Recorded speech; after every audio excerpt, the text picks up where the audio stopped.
So without further ado, Rich Rice. Woo! All right. So, what we're going to talk, if there's a little bit of an echo, let me know. If you could kind of tweak over there, it's the third channel, the last knob down. So what we're going to talk about, this is the FHA Flip. So my,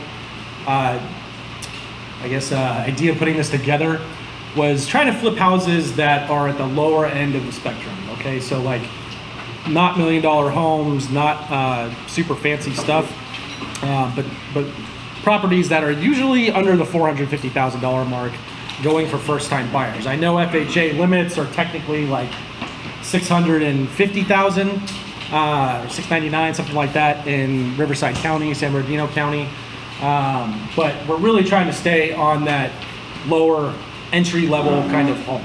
Okay, and we're going to get into why.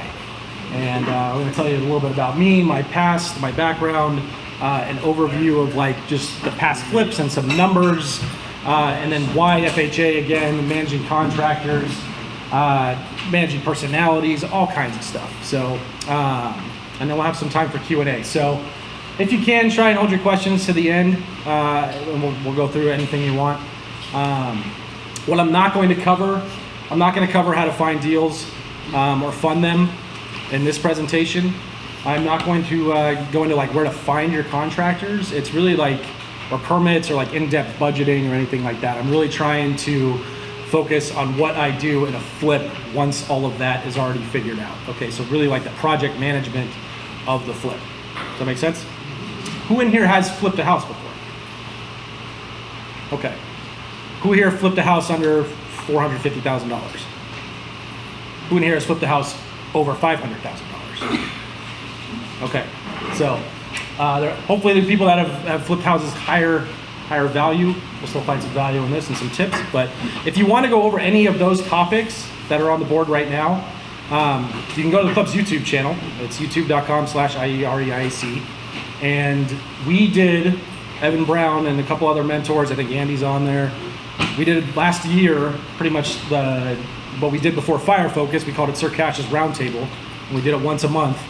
And there's a ton of topics on there. There's how to find deals, there's how to talk to sellers, how to do inspections.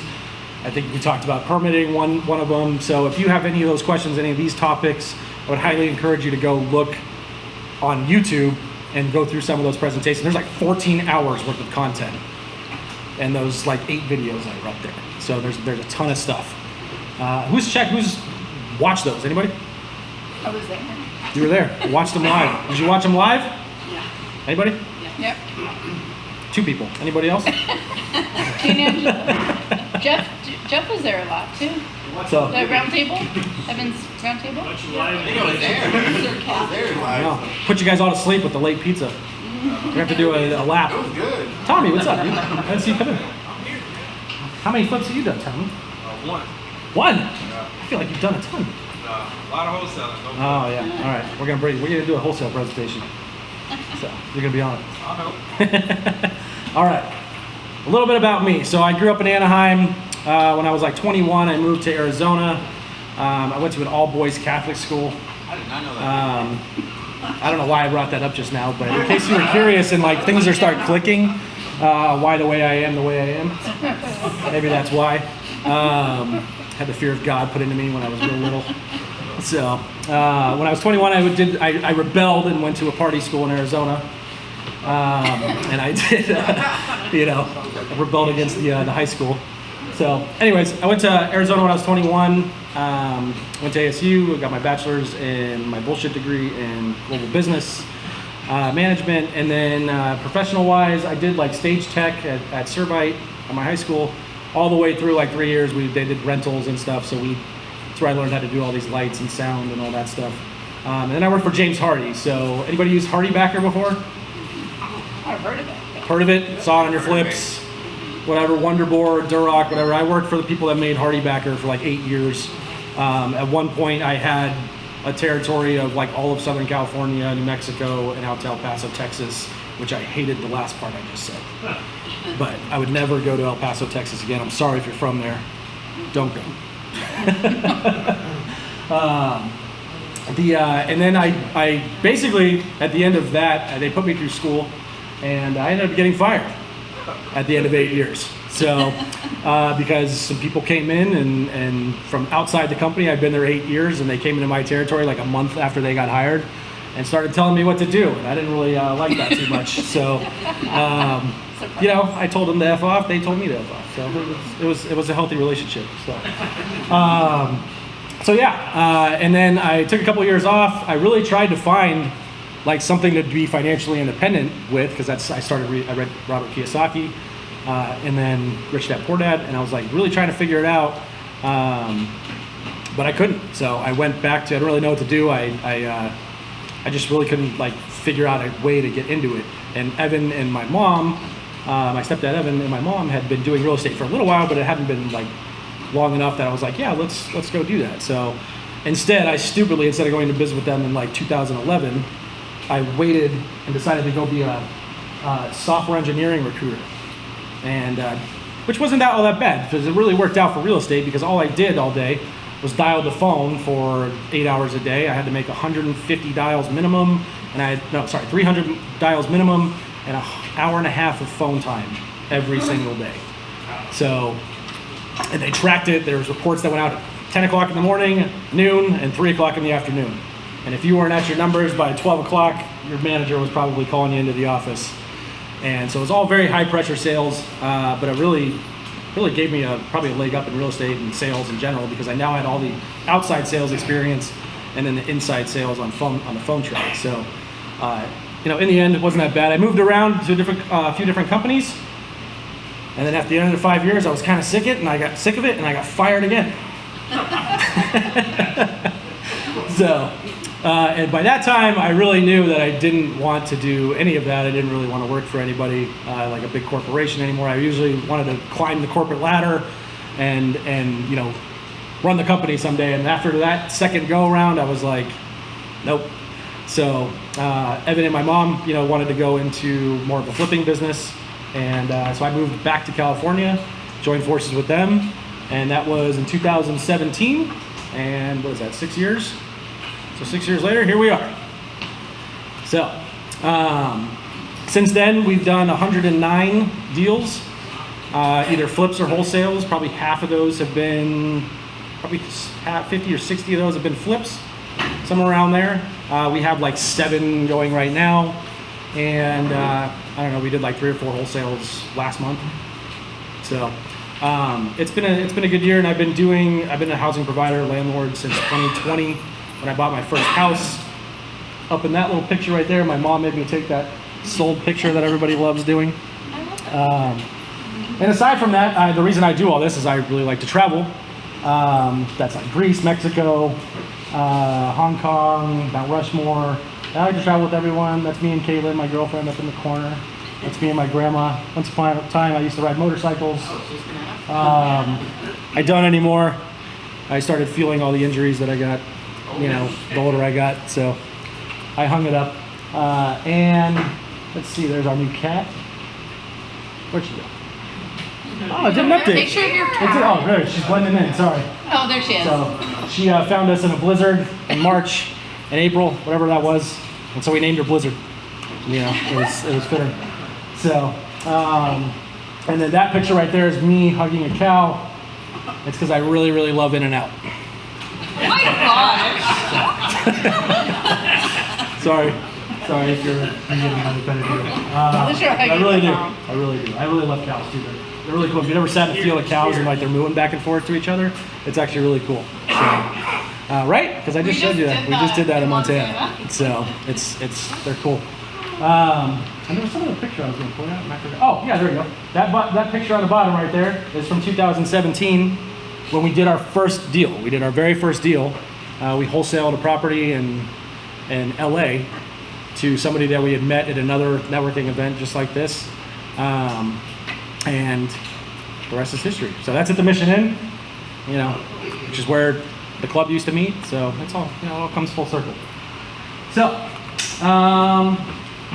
basically, like what I'm going to go through, like I said, so we're going to just go through a couple of flips, and the point of this is like to see before and after pictures. I used to do these for Instagram, for our Instagram page, And I really stopped doing them. And then when I went to put this presentation together, I was like, man, I really wish I would have kept doing this because these are all like kind of old. So I'm sorry, but it'll all come around. So those are before and after pictures. Every one of those is a different house, just to kind of give you an overview of what I'm talking about here.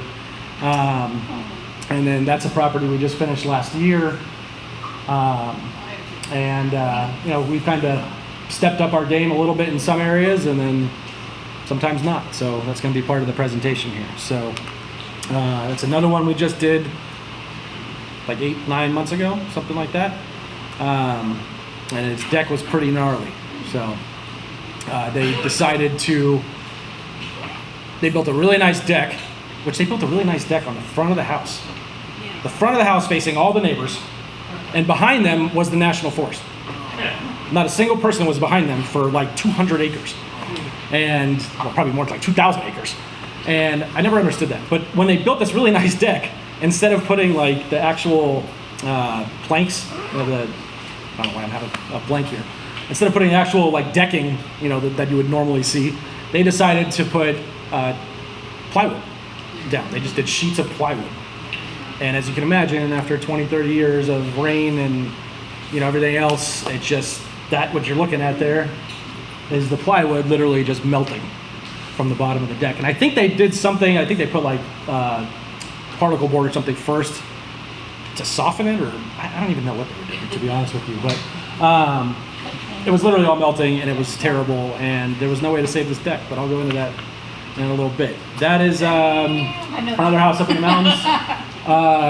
The roof looks really nice with the snow on it because it's covering all of it, but I promise you that roof was terrible. So this house is a good example of when all the money goes into stuff that you really can't see. Other than the paint and the roof, like we put a ton of money into plumbing and framing and all the stuff that you really wouldn't, you know, so like we didn't get to do the kitchen. We had to kind of skimp out on the flooring. Yeah, but the house looks really great on the outside. It doesn't look bad on the inside either. But so a couple numbers. Hopefully you guys can see this. You guys see that okay? Yeah. That's as big as I could get it. Sorry. That sounded nutty. Just zoom in on your phone. So the reason I wanted to show you these guys' numbers is, sorry, I'm going to look here at this. So that top line is what we sold for. And these are all deals that we did in the last like 2 years. Okay, I tried to keep it somewhat recent.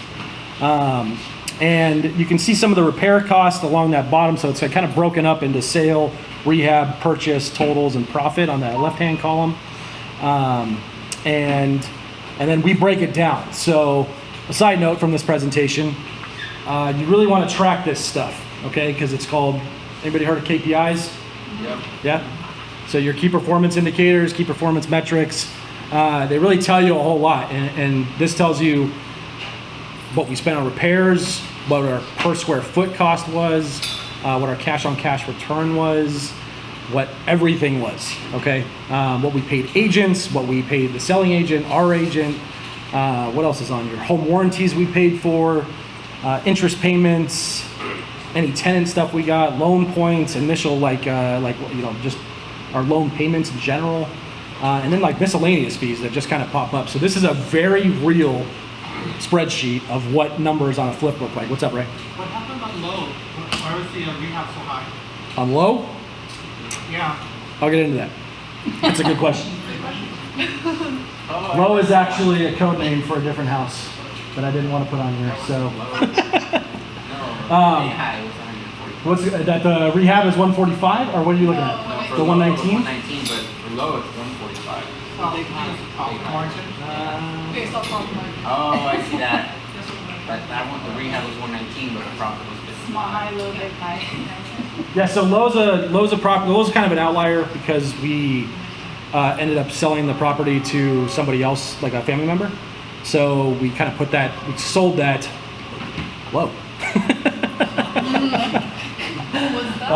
But as far as the rehab, so this is the massive variation that you see in rehab numbers, right? So you got 15,000, 50,000, 112,000, 43,000, 30,000, 119, and 145. So what you really like this is what I'm showing you is that these numbers can vary massively from house to house. But if you look it down here, this rehab per square foot, and this is what we talk. Sorry, I can't really point on it well. That rehab per square foot is why if you who was on Firefest? Still the same two people that just keep answering. Jeff, why is it your hand up? Jeff? So we tell people like to do $60 to $70 a square foot because it doesn't matter. Like, you know, sometimes these houses are bigger, sometimes they're smaller. But like if you spent like on small high, that house was 416 square feet, but we still spent $30,000 on it. But if you saw that $30,000 rehab and that's all you were looking at, you'd be like, oh, well, that's not bad. But for 416 square feet, that works out to be $79 a square foot, which is probably the highest, one of the highest ones on here.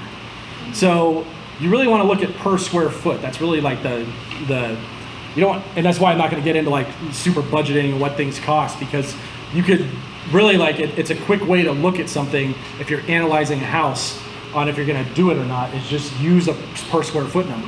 If it's trashed, you're going to be at 70 to 80. If it's in decent shape, based on the square footage, you're probably going to be around like 50 to 60.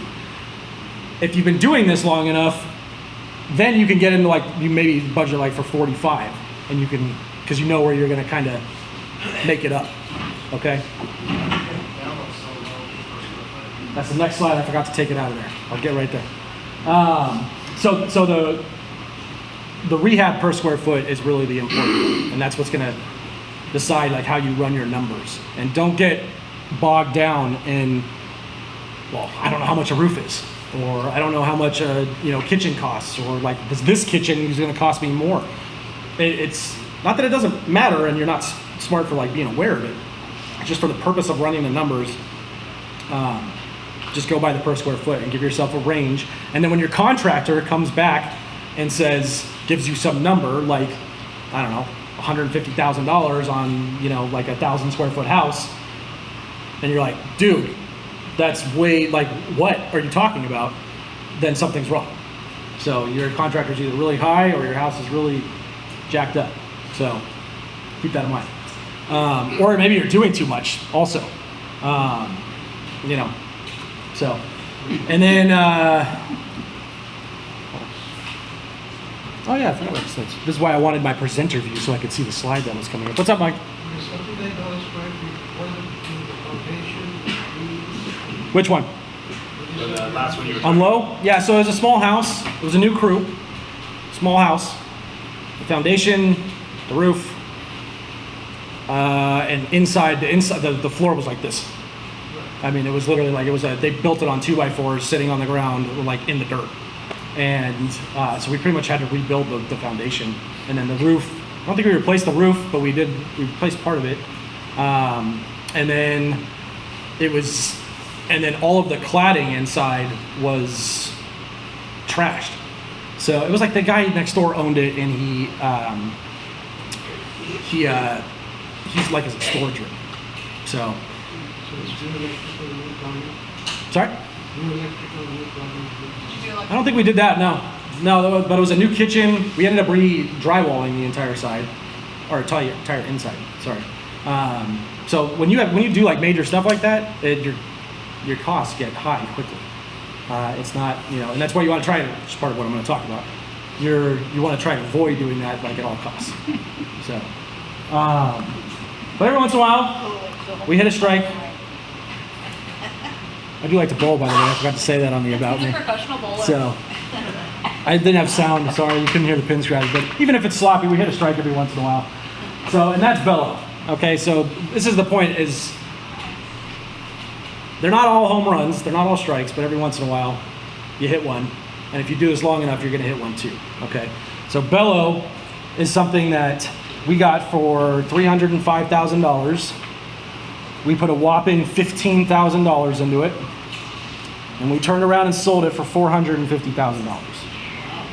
And if you will notice very closely, what do you notice? Anybody? Everything Everything's the same. What did I pay a wholesaler? Oh. $50,000. So somebody brought that deal to me. I paid them $50,000 for it, and we still made 90. And our cash on cash return was, I don't know, 180. So, and this is what we could have put $40,000 into that house. We could have put $50,000 in the house. The roof was, the kitchen, the cabinets, even though we painted them, where the insides were kind of dirty, and it was like kind of a gamble if we were gonna be able to do it.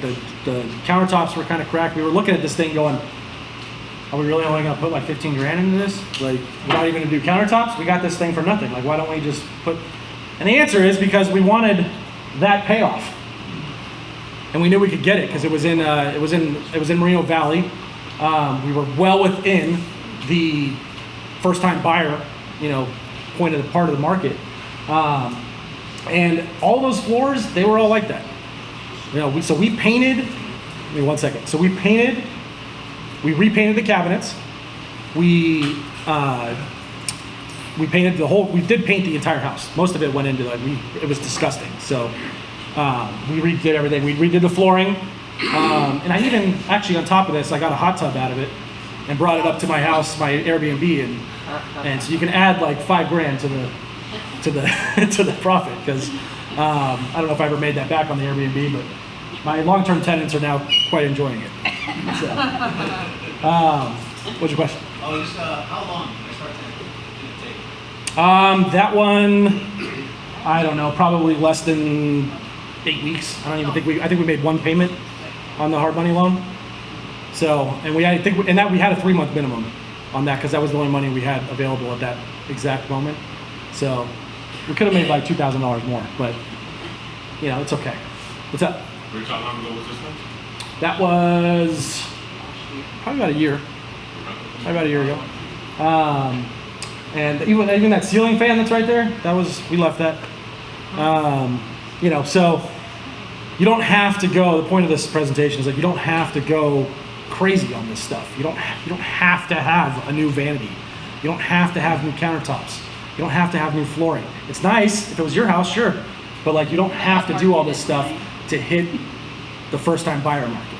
Okay, what's up? So I think the light just came on for me. So what you're doing is rehabbing it to the FHA standards and marketing it to FHA buyers. Pretty much. Yep, that's what we're going after. So, if you didn't hear him, so yeah, we're going after the FHA market. We're targeting those FHA buyers.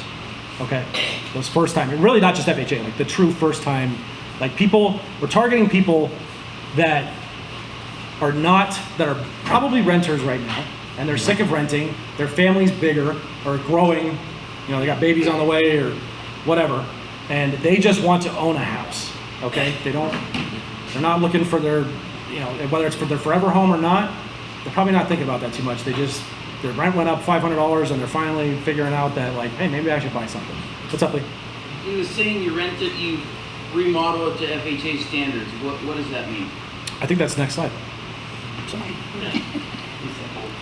you say in this market when you're doing those type of homes? A little louder? When you're doing those type of homes, what are the things you look for? 3, 2, 4? You know what? When we do these, it's so the question is when we do these, or what are we looking for? Like a 3 2s or whatever.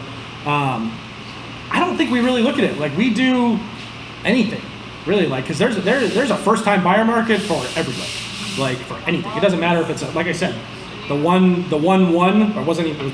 I don't even know if you could call it a one. You could fit a full size bed in the back of the bedroom, and then the walls went like right down the sides, and then there was a closet. It's like, but it's a bedroom. It's got a door, but. And surprisingly, it had a closet. I mean, some of these houses don't even have closets, but there's a buyer for it, or somebody that's going to fit, has a kid and he'll sleep in the living room or whatever. Like, people will do what they need to do to get ahead. And if that means just buying a house that's smaller than what they need right now, it's okay, But they're just happy to be able to get something. And there's nothing else out there, because a lot of people are either, doing a value add and adding square footage and going for that really like higher and higher thing, but then your money that's going into it is just even more higher and higher. So, and then just to give you an example, these are two, I actually did a presentation on this, not exactly this, but on some of the stuff we had done at the club back in like 2019, October 2019, and how little did we know how things were going to change, but I think I remember seeing it. yeah, Miguel's been around. So this is what, so to give you ideas, I don't want to seem like every house we're just hitting home runs with everything, okay? This is what, like when we started doing this, so for the first 3 years that we did this was a typical deal for us, okay? And we were happy with this. Like this was not something that we were like, we only made $30,000. When we made like 20, we were like, eh. And sometimes we made 15, but 30, 35,000 used to be our target for like what we were trying to make on every house. And we were trying, and I can tell you now, looking back on some of this stuff, that we overdid things. That, we put in granite in a house in Lucerne Valley and brand new cabinets, and, Evan was like, we don't need to do this. I'm like, yes, we do. So I think on that house, we really didn't have a choice because the cabinets were terrible, but what's up? So what is the determination between a wholesale and a flip? Like what is that number, or what is that criteria? Nowadays, we're shooting for we really shoot for like 6 figures. Like if we can make it doesn't really matter what the numbers come out to be. We are looking for like 100% cash on cash. And that's like that's basically what we're looking for as far as like we're gonna flip and we think we can make 100,000. Okay. But reality is gonna set in somewhere along there and we're gonna walk away with 80 and oh well. What does Bill Tan say? Good enough? Yeah. So. Could you explain the cash on cash? Yeah, so explain cash on cash. So cash on cash is a metric to basically determine how well you're putting your money to use. Okay, so if you're putting $100,000 into a rehab and then you make $5,000, you probably could have done something better with that money. Would you agree? Yeah.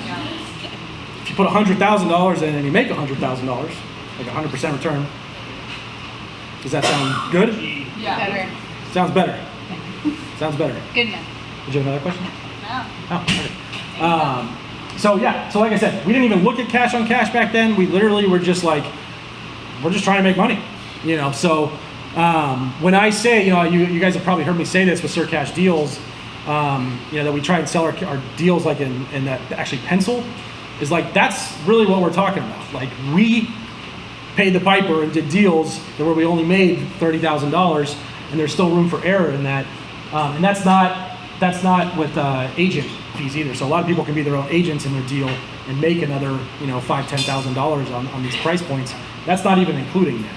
So when I say it pencils, is it's going to profit, and it would profit at a deal we would have done when we were starting out. So I just wanted to bring that to your guys' attention, that we weren't always just, crushing 100% cash on cash. We learned this stuff. Sometimes the hard way. What's up? In the previous slide, you had a cost for selling the property. I'm sorry? In the previous slide, you had a cost for selling the property. Is that commission that you're paying to a third party? So, you're talking about there? Agent commissions? Right. So our cost of sale right there, that's everything. So that's all this, let me look at this here. So that's agent commissions. That's if we gave the seller or the buyer, a home warranty. If there's something that we gave a credit at the end to close the deal. But what was your question specifically about agents? I was just kind of curious that you didn't have your mom sell it, or is that? She did. My mom has sold every house that we've done. Oh, so that. But the way we ran our company was that she kept her full commissions. I'm not really going to go into that, but she did. So, yeah. Sometimes she made more than us. What's up? Rich, what are you doing with your 35,000 ones that you don't really need anymore? Wholesaling them. Honestly, if it's that skinny for us, we either pass them to a friend or, we really Like, we're just not gonna do it, because we know that we'll get bogged down, we're gonna do the same amount of work. Doesn't matter if we make 10 or make 150 million. Like, it's the same bullshit. It's the same, like, it's the same dealing with contractors. It's the same picking out stuff. It's the same dealing with buyers, and it doesn't matter, you know. Same with, like, for you agents out there. Like, it doesn't matter if you're first time, you know, if you're doing a deal and your buyer is $300,000 or buying a $300,000 house, and you're gonna make a whopping couple grand on commission, or if it's a $3 million house, you're still gonna do about the same amount of work. So, Does your rehab cost include the salary for you? no, nope. The gross profit is what the house, the property, the deal made after just the straight numbers of the property. That's why it doesn't include agent commissions, or, like, that's what went to the company. And then we pay ourselves from the company. So yeah, those numbers that's not us making any money. That's just 30. So, any other questions on numbers? What was do you remember what credit you gave to the purchaser? There was a closing credit for $1,000? Specifically on that property, no, but in general, it's like, usually it's just a little stuff that we don't really care to fix. And I don't know if I have this in a later slide, you just reminded me of it. So, if something comes up in the inspection room, and you fix it, you're liable for that fix.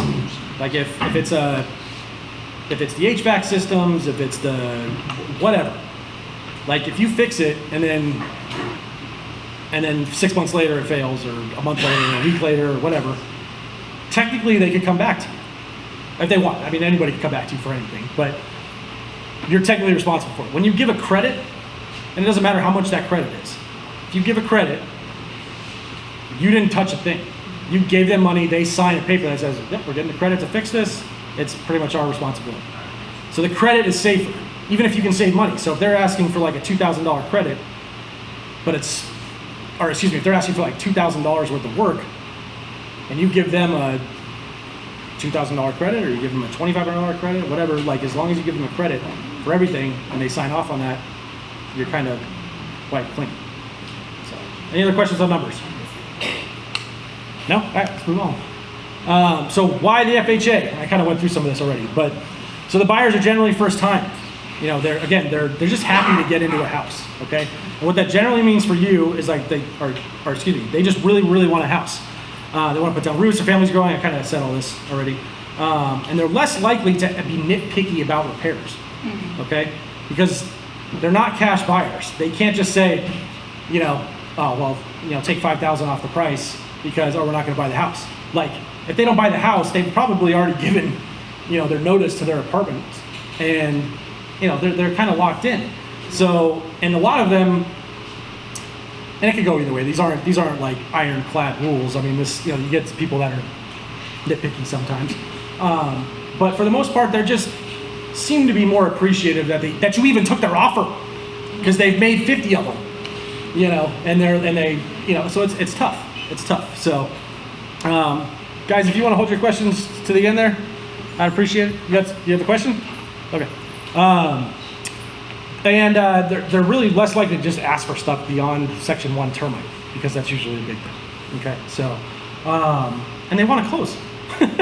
Like, they really want the house. They're not trying to, if there's a repair that's going to take, a long time, they'll probably just take the credit and run, and then they'll deal with it on themselves. And then, so there's really, there's an incentive.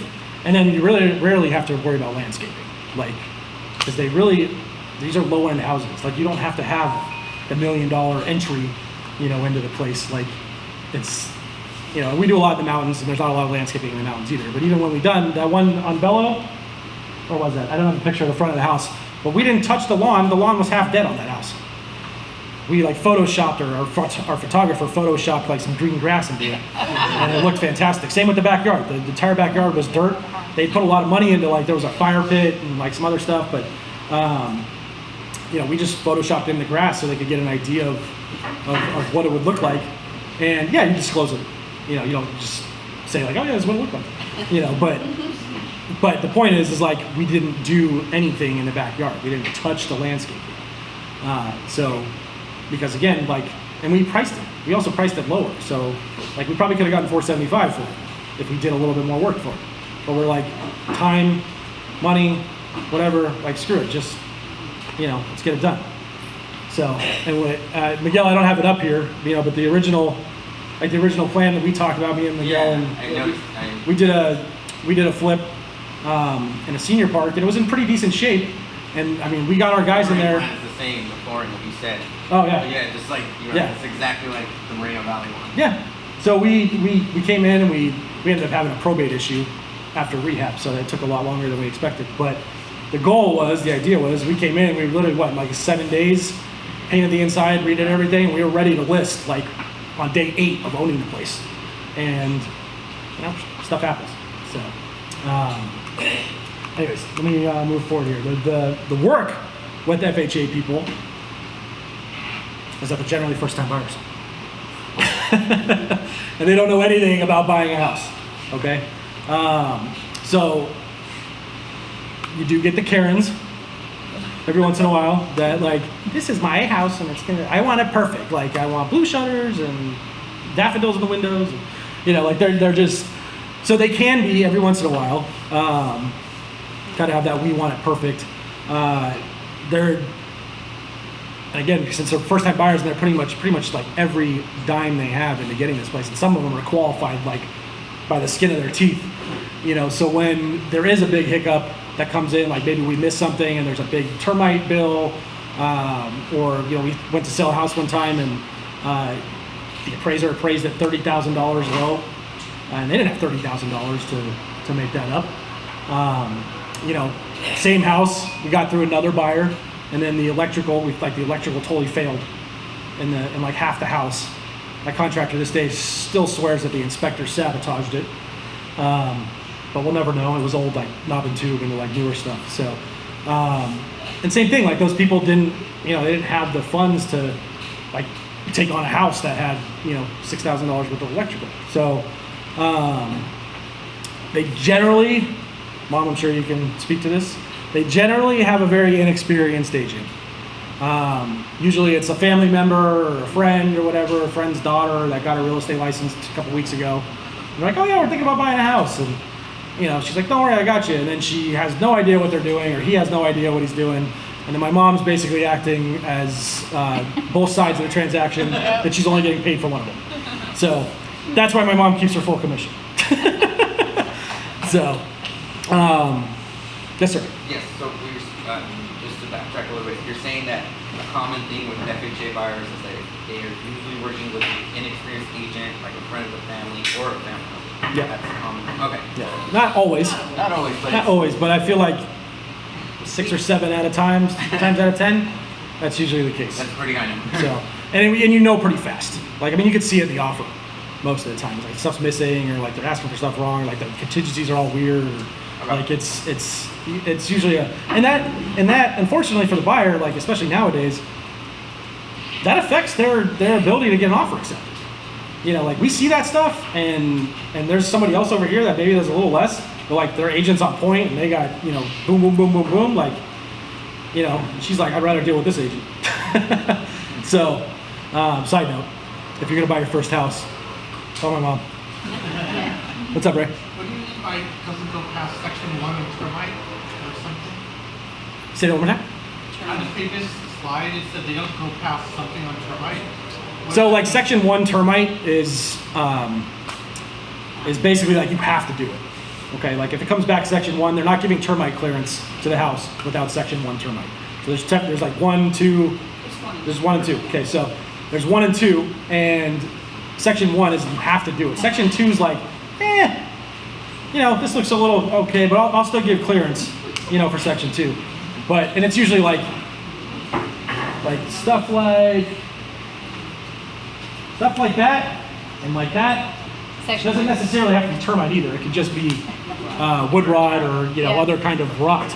But if there's stuff like that, that's section 1 all day. Yeah. If there's anything like on the bottom of your trim that's like eaten or something like that, that's section 1. Section 2 is like they see some up in your eaves, there's like a little bit of, it looks a little weird, and there's some droppings on the ground like that they can treat.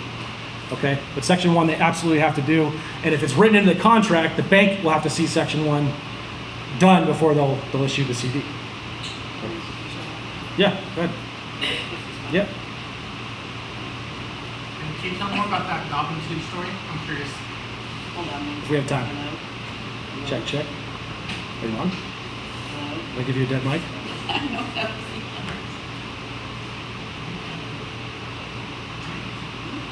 Hello? Oh, yeah. I'll just speak. On termite, just to be clarifying what Richard said, there's only one active, There's a problem. There's either active. that's better. There's either active termite things going on or wood rot or something very, the termite inspector is calling that out as Section 1. Section 2 is things that could possibly become a problem down the road. So when we get offers, sometimes most of the time they'll write in, we want Section 1 clearance. Most people don't really worry about Section 2 as much because it's not a problem. It's something that may be a problem down the road. But Section 1, a lot of buyers want the clearance.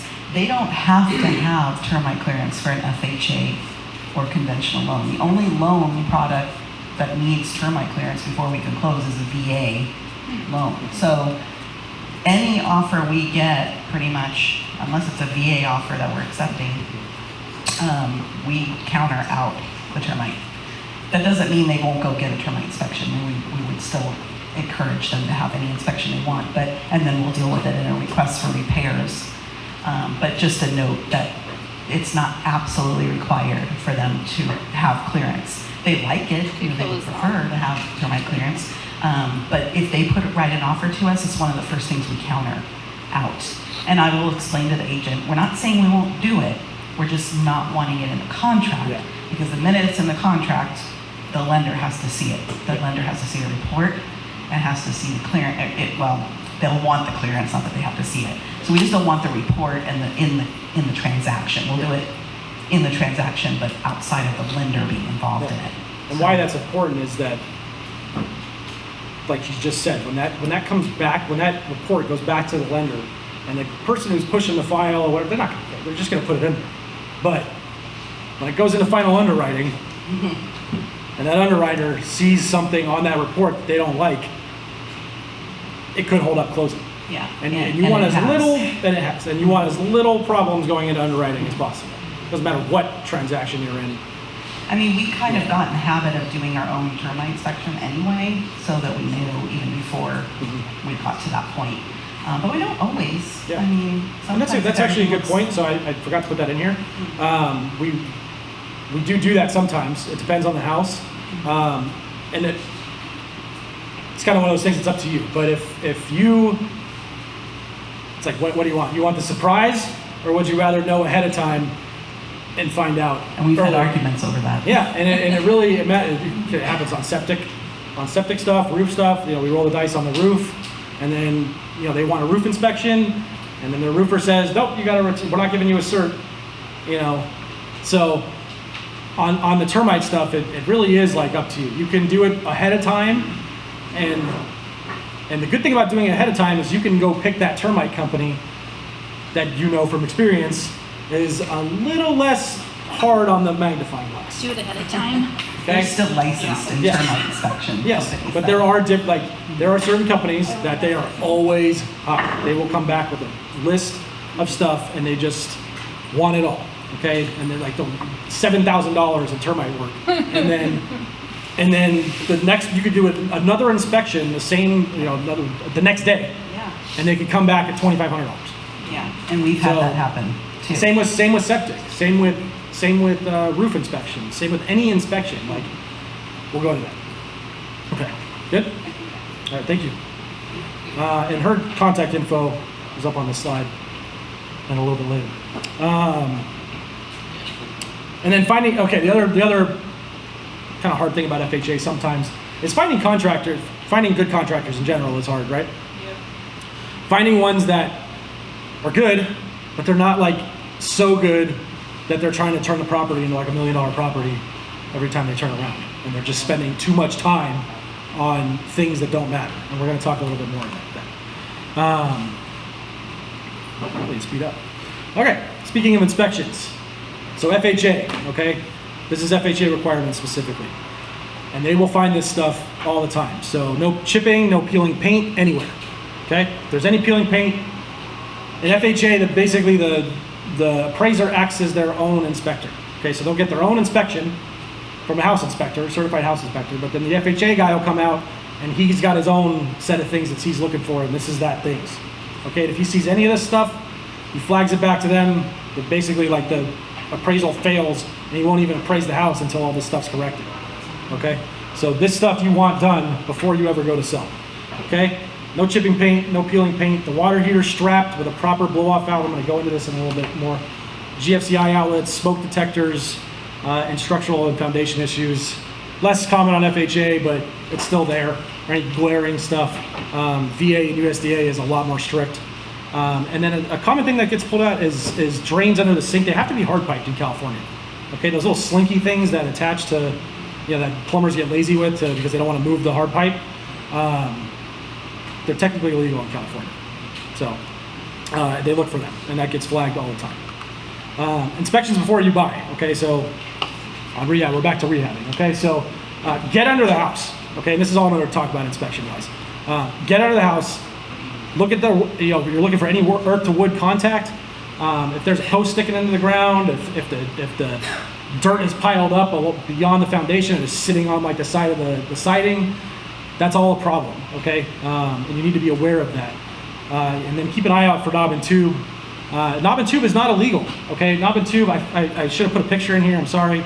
Knob and tube kind of looks like what's on the power pole. Okay, there's like these little knobs in the ceiling. They look like this, and it looks like clothesline kind of hanging through it. Okay, it looks really old. It looks scary.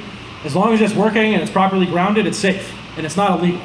Okay, but it can be a problem later. It's not likely to fail, but the chances of it failing are higher.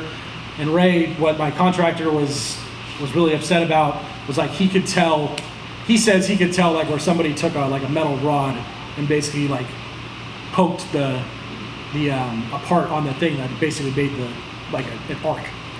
And because literally we had been in there for months. It was unlikely that the way it failed should have failed, but who knows? But again, so the house can be like half knob and tube and half real electrical. It's okay as long as it's done right. But if you're modifying, like hooking into it, and that's when you want to just move on. So basically, ARP, you have to redo it? I'm sorry? Basically, ARP, and you have to redo it? Yeah, we had to put a new panel in and redo half the house. Luckily, it was on the exposed half. So I would highly advise you to pull dead leaves away from anything. Like if it looks like it's up against the foundation, don't assume that there's foundation under it. Okay? Make sure there's foundation under it. I learned the hard way. Okay? If there's more than 3 layers of roofing, that's the max. Okay? So if there's already 3 layers, you can see it. You just look on the side. 1, 2, 3. You can usually see it. If there's more than 3 layers of roofing, it's time for it to come off, and you cannot put a 4th layer on it and pass an inspection. But if it's on its 3rd layer, you're okay. All right? Sagging, if there's any sagging like in the roof and it's like going like this, that's generally probably pretty evident of termite maybe.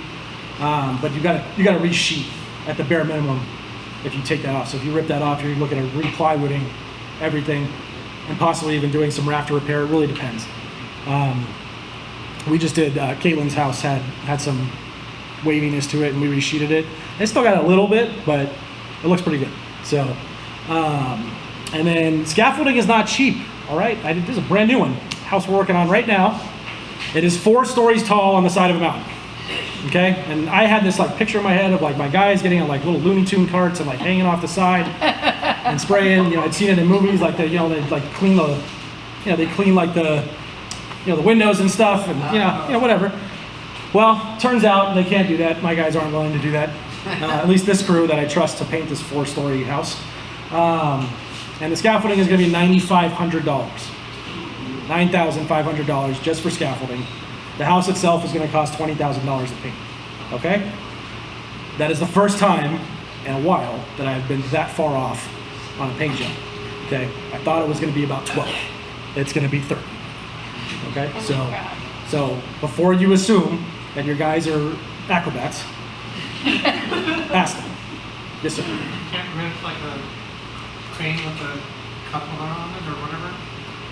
Just whatever you have to. They don't want to do it that well. He's going to have multiple guys, so they're going to be working on multiple sides of the house. There's like 7 of them. So. It's just painting or is it something else? Oh, it's painting, siding repair, side of mountain, weather for 30 years, never painted it, that kind of stuff. All right, surface discoloration. Another thing is, so when you are working on these projects, make sure all your guys and your contractors know the M word that ends in D does not exist. Okay? There is never any schmold. Okay? It's discoloration. Okay? Your guys are not certified mold remediation experts. Okay? There's a lot of stuff that looks like mold that is not mold. Okay? They are not to say mold anytime you make sure they know that. It is discoloration. Okay? So anytime they see anything that looks funky, smells funky, feels funky, is growing little hairs, it's discolor. Okay? It can be treated. A lot of it can be treated. Okay? But the deeper it gets, the more expensive. So if you got little hairs growing out of your, the drywall and it's soaked and it's like in the corners and everything, you got a problem. Do not buy a house that is soaked in deep discoloration. Okay? Or if you do, make sure whoever the seller or the wholesaler or whatever is giving you a massive deal. Okay? And then look at the electrical panel. There's a lot of, if as long as it's not fuses, which are just like this big thing that looks like a giant bullet, like the side of a bullet or the back of a bullet, like just giant fuse. As long as it's not that, you're pretty much okay. There are some panels that are not as great as others, but if it's a panel, generally it's pretty legal. But newer panels are great. Older panels can be problems, but for the most part, if everything's working okay, you're okay. HVAC's really important. I would have somebody come look at the HVAC systems. Okay, you do not want to find out that your heater doesn't work. You need to know that stuff ahead of time. And the biggest thing you want to look for, especially if you're in the mountains or somewhere cold, or just in general, is really the I'm having a blank. The heat exchanger. So the heat exchanger is like this big metal thing on the inside of these heaters. Okay, the heater can work great, but if that thing's cracked, it's leaking carbon monoxide. Okay, and if the house inspector figures that out, or the CO2 alarm goes off, or CO alarm goes off, you're gonna have problems. Okay, so get your HVAC systems inspected. Do not leave that one to chance. You do not want to roll the dice on finding out when you think you're going to make 30 that now you're going to make 17 because the central heating system and everything's just trashed and it's going to be a lot of money to replace. Okay. And also, it's important to inspections count the number of floors you have in your house. This was a surprise to me recently that I bought a house where there was a second unit that was not in the home inspection. So this is interesting. So not only did I do my own inspection, and I don't catch everything, but I definitely don't miss entire floors usually. They also had a home inspector, a certified home inspector, came out and inspected this entire house, and he missed that there was an entire floor, and that this house was actually 4 stories tall and not 3. Because when you're down looking at the bottom, going like this from the side of a mountain, it looked like that was part of the buildup, and it looked like that room was the second story where all the bedrooms were. Okay, and for reasons I couldn't go down there because there was people sleeping and they were kind of creeping me out, so I didn't go down there. But I looked up from the bottom on the buildup. What I thought was that floor looked great. And then when I went after we bought the house, went downstairs, expected to see like these big French doors going out to this nice deck, and there's no French doors. It was just a bay window going out to a really small deck that didn't make any sense. And that's when I discovered that there was and so the deck had collapsed outside of this thing. The deck had completely collapsed off the house. So that's why this thing got missed. There's a lot of reasons, but what I found was a completely second unit that they never even told me was there. And it had a fire. at some point. So make sure you're doing your inspection. Luckily, so that ended up costing us another probably $20,000 to redo this thing. Luckily, it adds to the value of the house, so it'll probably be okay. But you're not always going to get that lucky. Okay? And then strategizing for success. So these are just some tips in general. Be okay with breaking even. Yeah. Like, especially when you're learning and it's your first one or second one or whatever, like if you're not losing money, Yes. it's okay. Even if you're losing a little bit, it's okay. There you go. All right? Like, you're losing a lot, come talk to the people that have lost a lot. Go find Jim Keller. Tell him how you know, he'll tell you stories how he lost $100,000 on one deal, but then he made like $500 on the next one. So it's okay. But you just got to keep going. But don't go for absolute top dollar. Removing is cheaper than building. Okay, so I'll show you what we did with that deck that was completely melting. And then most of the money is going to go where people see it, and you're always going to have people, or excuse me, most of the money is going to go where people can't see it, and you're always going to have people come in like, why didn't you do this? And, oh, I don't like how they did. Like, why didn't you do the baseboards? Because we put like $80,000 into the electrical, dude. Like, that's why.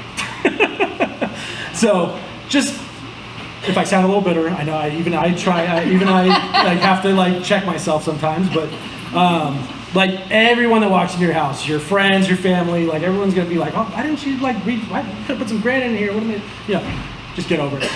Just get over it, and hopefully you're gonna laugh to the bank, and don't worry about it. The biggest thing, do not go exploring, okay? You are not Christopher Columbus, you are not Magellan.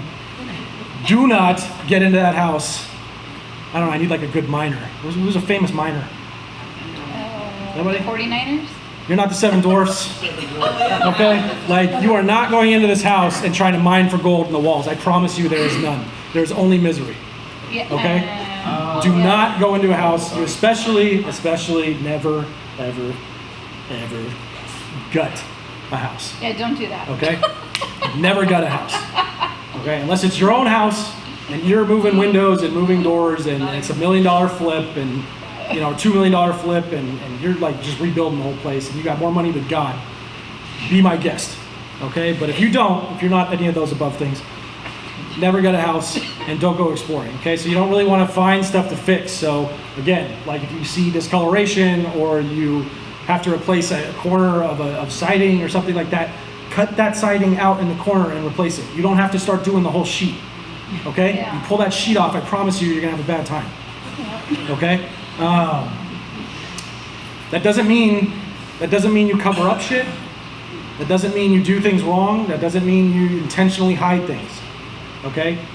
Because that will get you in trouble, okay? But the less you know, when you fill out those disclosures when you go to sell and you have to disclose everything you know about the property, if you know that there's, you know, some kind of, you know, State Puff Marshmallow mold ban growing behind the walls, and you don't disclose it on there, you are opening yourself up to big liability. Okay, so it's better that you don't know. And again, I do not mean hide things. I mean just don't know.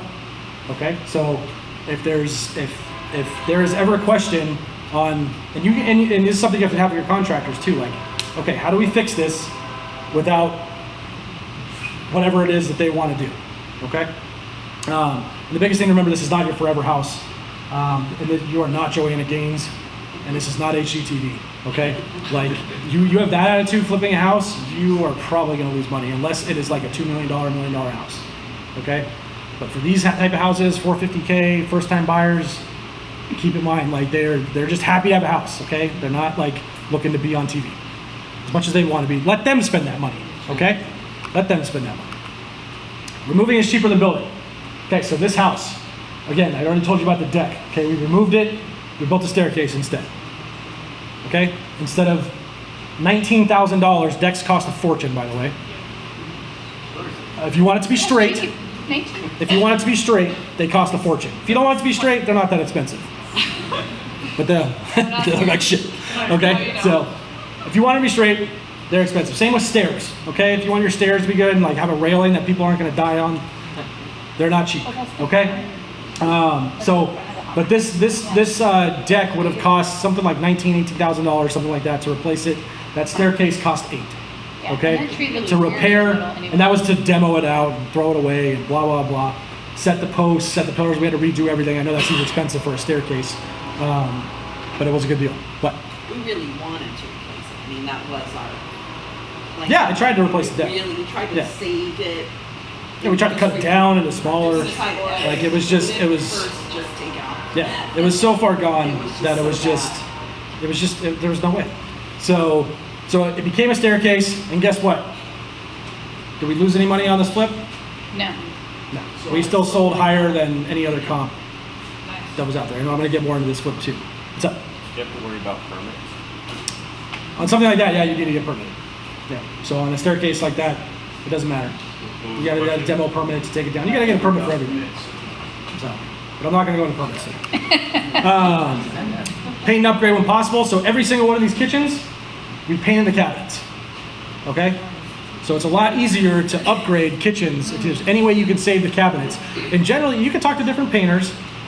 Sometimes, even my own painter will tell me, like, it basically comes down to, like, if it's painted right, painted correctly, it's sanded properly, it's deglossed, it's primered, real paint goes onto it, and they're not just like spraying right over the existing and not even cleaning it. That's super cheap, okay? Don't be that cheap. But if you paint it correctly, it generally works out to be about the same as your contractor's labor to install the new cabinets, okay? But what it doesn't count is you having to buy the cabinets, Yeah. okay? So you could save like $2,000 to $3,000 on a kitchen not having to do this, Ask a okay? question? Yes, sir. How much do you typically spend on a paint job of like that, of changing it and getting it all dolled up on the cabinet? Couldn't even tell you anymore. To be honest, I don't ask. But because when I walk these houses now, I don't see like $3,000 for that. I see like $60,000 for the house. Like it's just like I could just look at a house, and you'll get to this point. Trust me. Like you like wow yourself when the thing comes back and it's like literally hit exactly what you thought. I couldn't even tell you. Probably like 3 to 4, maybe to paint, depending. That one probably, that green one was probably more because those cabinets were jacked up, and they were more of like the, they weren't the true hardwood. They were like that. They kind of had a film over them. If you're the veneer. Also, So- you actually painted your Yeah, so you got to degloss it, and then you got to. So it takes more prep work. If it's like a true wood, and they're just the varnish is just gone, and they don't need a lot of sanding, like it's actually cheaper. But it really just on painting cabinets, it's all prep. It's not like the, you know, well, painting in general, it's all prep. But these weren't. Every single one of these we painted, and we put countertops on, except for Bellow down here. That was the existing cabinet. We were so cheap on Bellow, just so you know, that the stove. Thank you. Couldn't think of the name. The little panel right there, like where it tells you your temperature and the time and all that. That thing was literally like falling out. And I found we pulled the back off and found like the little tiny clip, and we did like epoxy, JB weld, and we JB welded the thing back together. Like, because the stove was in great shape. It was just this one little panel that was falling off, you know. So same with the microwave. I think we put a new dishwasher in. The dishwasher was nasty. But all these we painted, so you can see like, you know, the messed up, the weirdly placed crooked handles over there. You know, these we spent a little bit of money like painting those black instead of just painting over it. That one, and those 3 are all new granite countertops.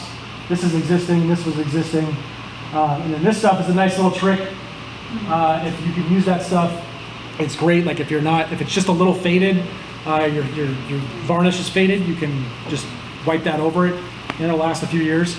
That'll cost you a few $100 for your contractor to go over versus thousands of dollars to revarnish everything. Same thing. So if you can't save the cabinets, we're talking Lowe's and Home Depot. Okay, we're not ordering from custom cabinetry and wherever, you know, down in Anaheim. Like, it's Home Depot and Lowe's. This one's Home Depot. That one's Home. Nope. That one's Home Depot. So those 2 are Home Depot. This was the property in Lucerne Valley that I said we put way too much money into. Okay, we redid the floors. We put granite countertops in. We staged it with plants. Like, we didn't have to do any of this. Like, it was, you know, we went crazy on that property, and we probably, I had a before picture in here somewhere, but we probably could have saved that kitchen. Looking back, I don't remember what the inside of them looked like, but we probably could have saved a lot more in that house. We probably could have made a lot more money if we would have just saved a lot of stuff instead of trying to go for, like, we have to, nobody's gonna buy this house without new cabinets. No, they will. They will all day, Yeah. I promise you. So, and then, that's pretty much it for kitchens. If it's really low end, you can skip the uppers. Yep.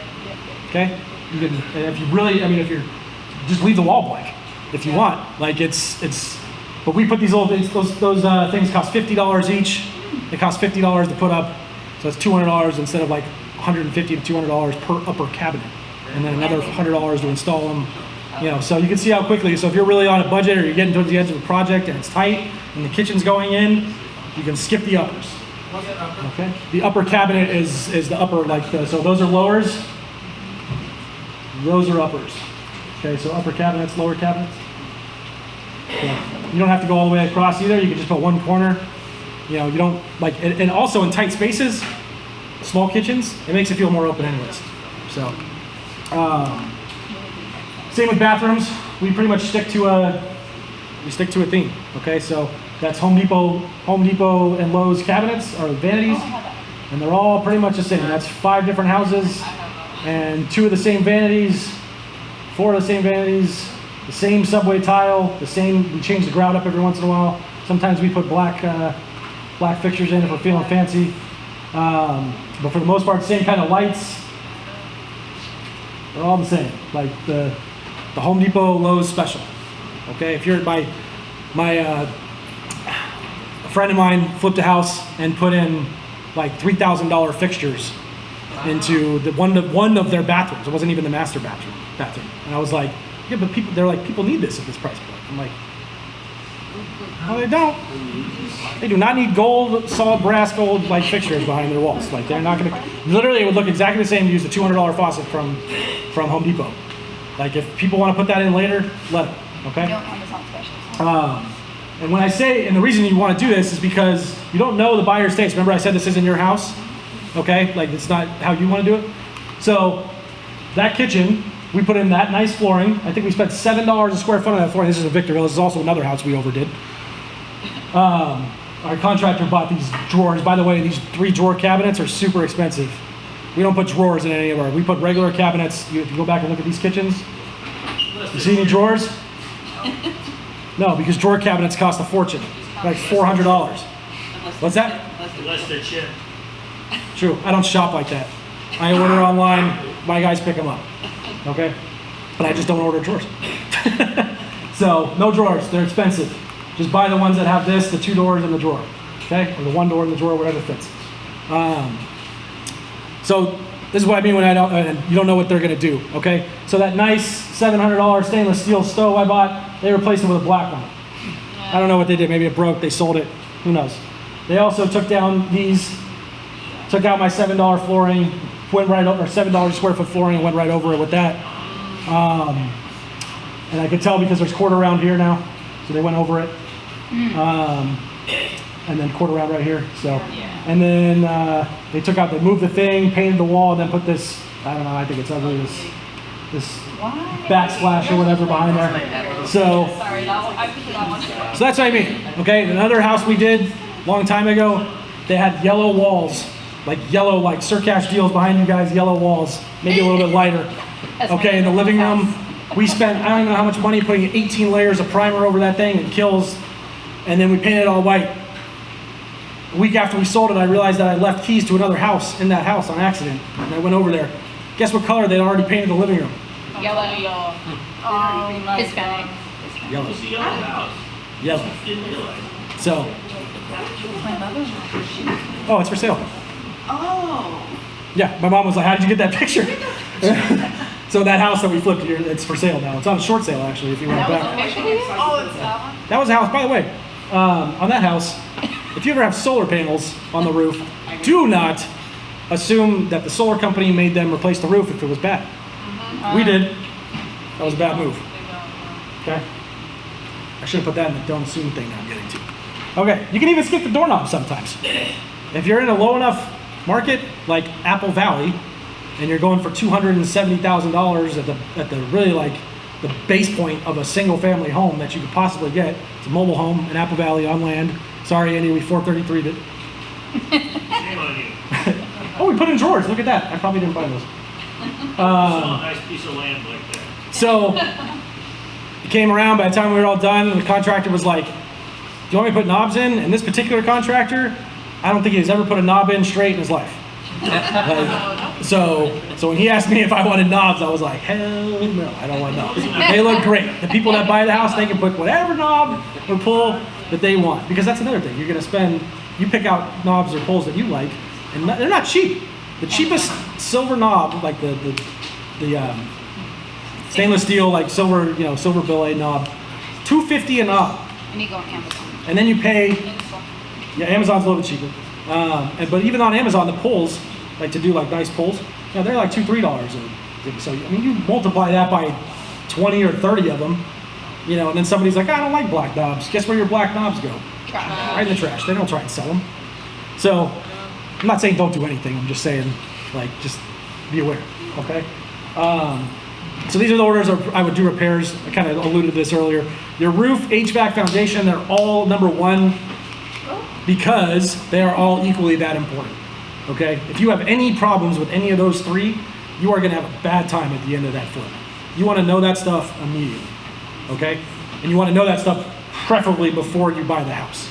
Because if the heater's bad, the roof's bad, the foundation's got issues, your seller probably did not disclose that, or the wholesaler or whatever.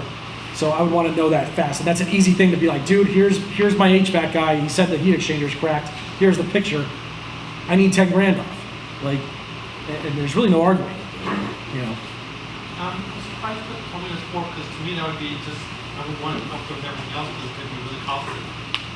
It depends because let me get to plumbing in a second. Okay, so number 2, septic, if it has it. Septic's really not that scary. It sounds scary because it's like where everyone's doing their business in it, and it goes into the ground. But it's really not that bad.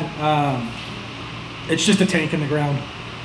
The only thing you ever have to look out for, which coincidentally, on that house, man, we found a lot out on that house, now that I'm thinking about it. Okay, so not only don't assume the solar panels are on the thing. Make sure when your house has septic, you look in the street, okay? And you look in the street and you look down the street, and if you look 100 feet from that house and there is a manhole in the street, that means you are close enough that if the septic has issues, you have to hook up the sewer. And if you got to do that, it sucks. Because especially if they got to rip up the street, because now you got to have a contractor come and rip up the street. And streets are like stupid amounts of money. So if you have a septic and you're buying, you have to switch? No. So if you have a septic tank, you already own it or you're buying it. If you have a septic tank and that septic tank fails and you're within a certain amount of feet, I think it depends on the city, but I think it's pretty much 100 is the California law. If you're within 100 feet, you are not allowed, they will not approve you to replace that septic unit. Why would you replace the septic? Why would I replace it? Yeah, just pump it out. Because if the septic inspection comes back and they're not willing to certify it because it's cracked or it's fallen in or caving in, or not that I would want to replace it freely, but yeah, they don't really do that. So again, so that's rolling the dice. Like Andy's alluding to is that, if you find out about it ahead of time before the transaction happens, maybe you can fix it. Okay, maybe you can fix it enough that the guy says, all right, looks good. But that's not always the case. And we were actually successfully able to argue on that house. It was the leach lines that were bad. It was not the tank. Okay. So on that house, we were able to argue. We had a whole rigmarole and go to the city, and I think that was Apple Valley, Victorville. No, it was Apple Valley.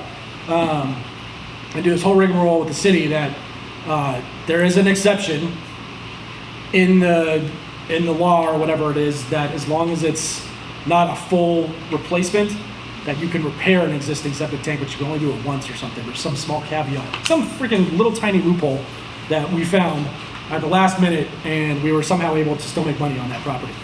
So. I've never seen a house with a septic tank. So how do they know when it has to be cleaned out?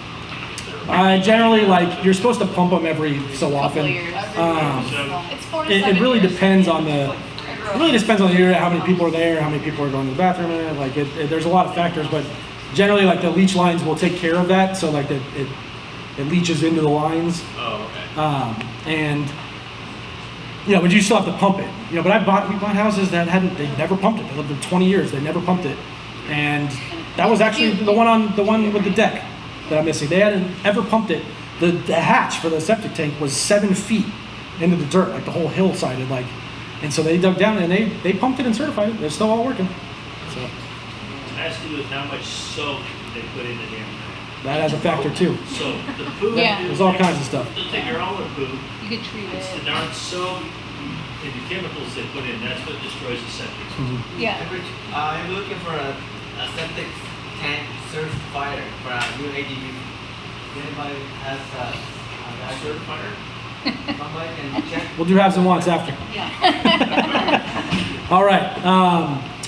Electrical, the GFCIs get really, they're going to get called out every time. Make sure if you're you got an outlet within 6 feet of a water source, it needs a GFI. That's your sinks, your laundry, whatever. Plumbing, ready to speak to plumbing real quick. The reason I don't look at plumbing all that much is because most of the time we're probably doing vanities. We're probably redoing the kitchen sink. And it's usually pretty evident when you have plumbing leaks. You're going to see them very easily. Your cabinets, your vanities, they're going to be trashed on the bottom. And most of our stuff's in like raised foundations too that we can get under the house. But if you got a slab and you're looking for a slab leak or something like that, it would be definitely more important, probably up on the list, but that's how we do it.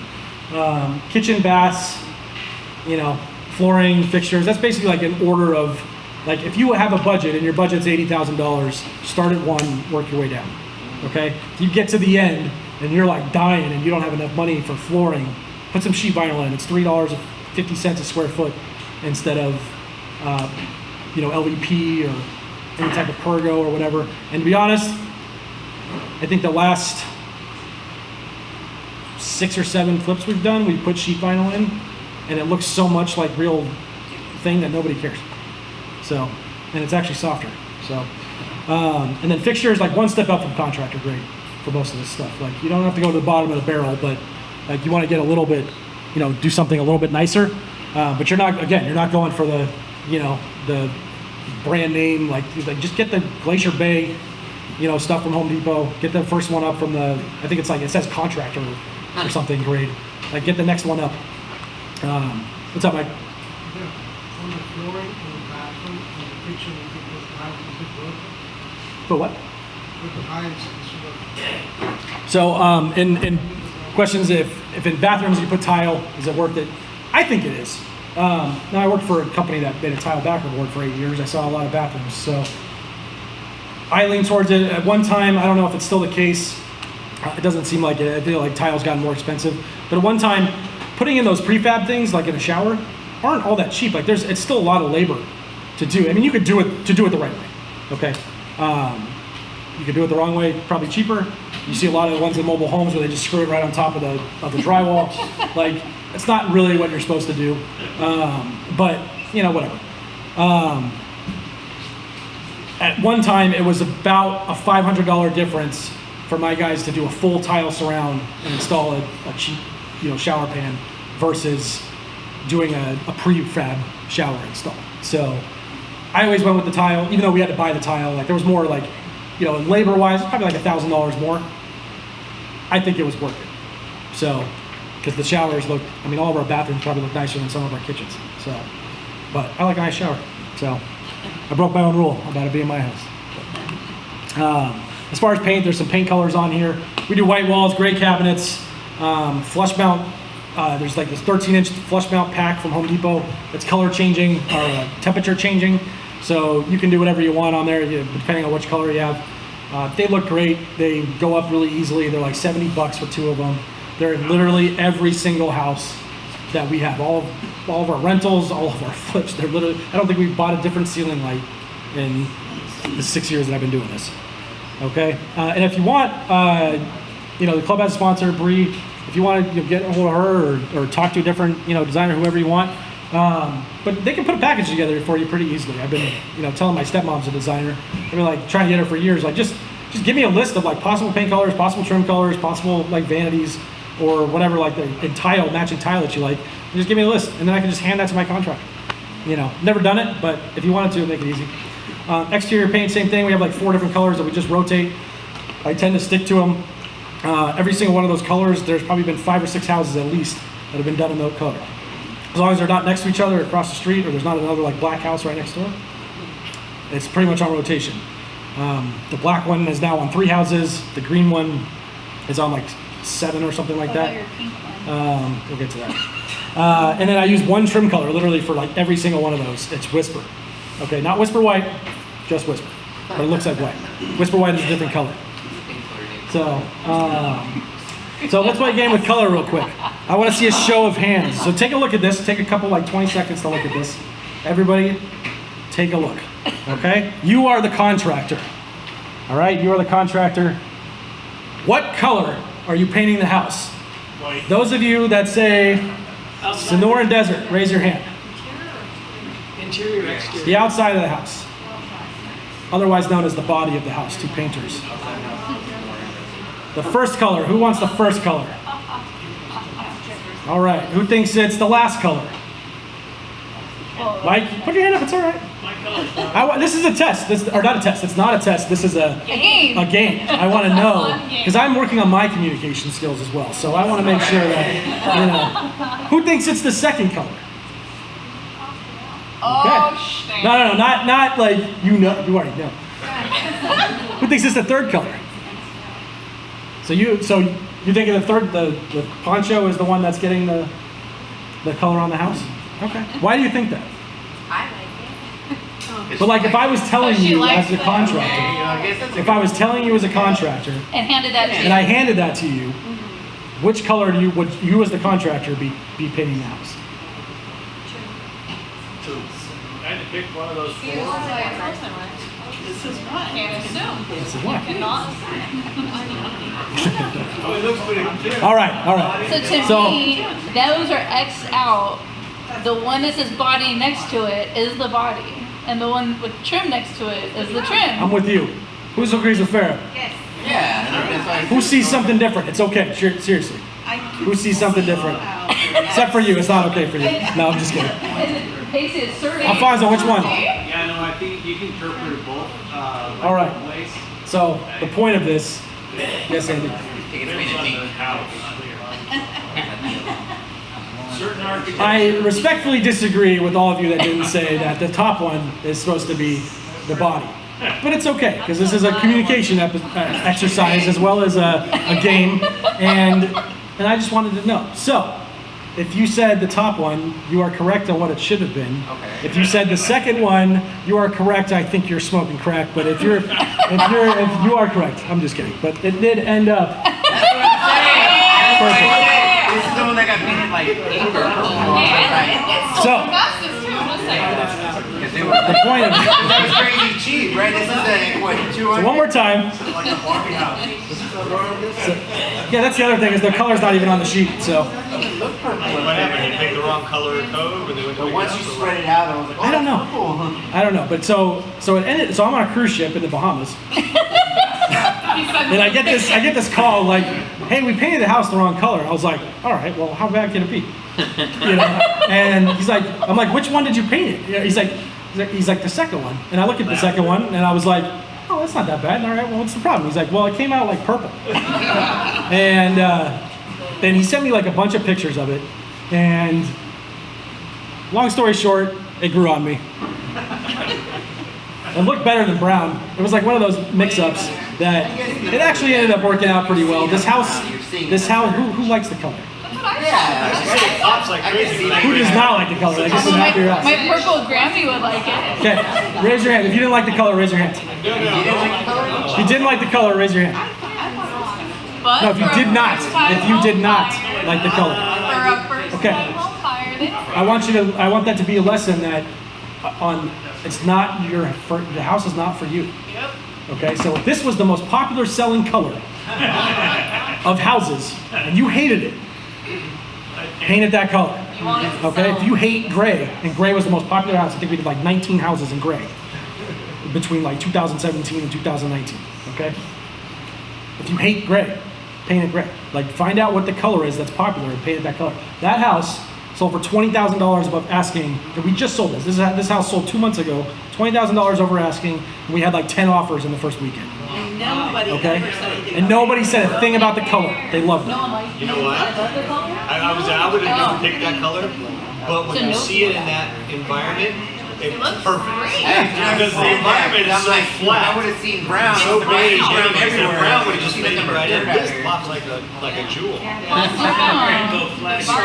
Where is this? This is in Apple Valley. It's in the desert. So there's the next 3 flips are going to be purple.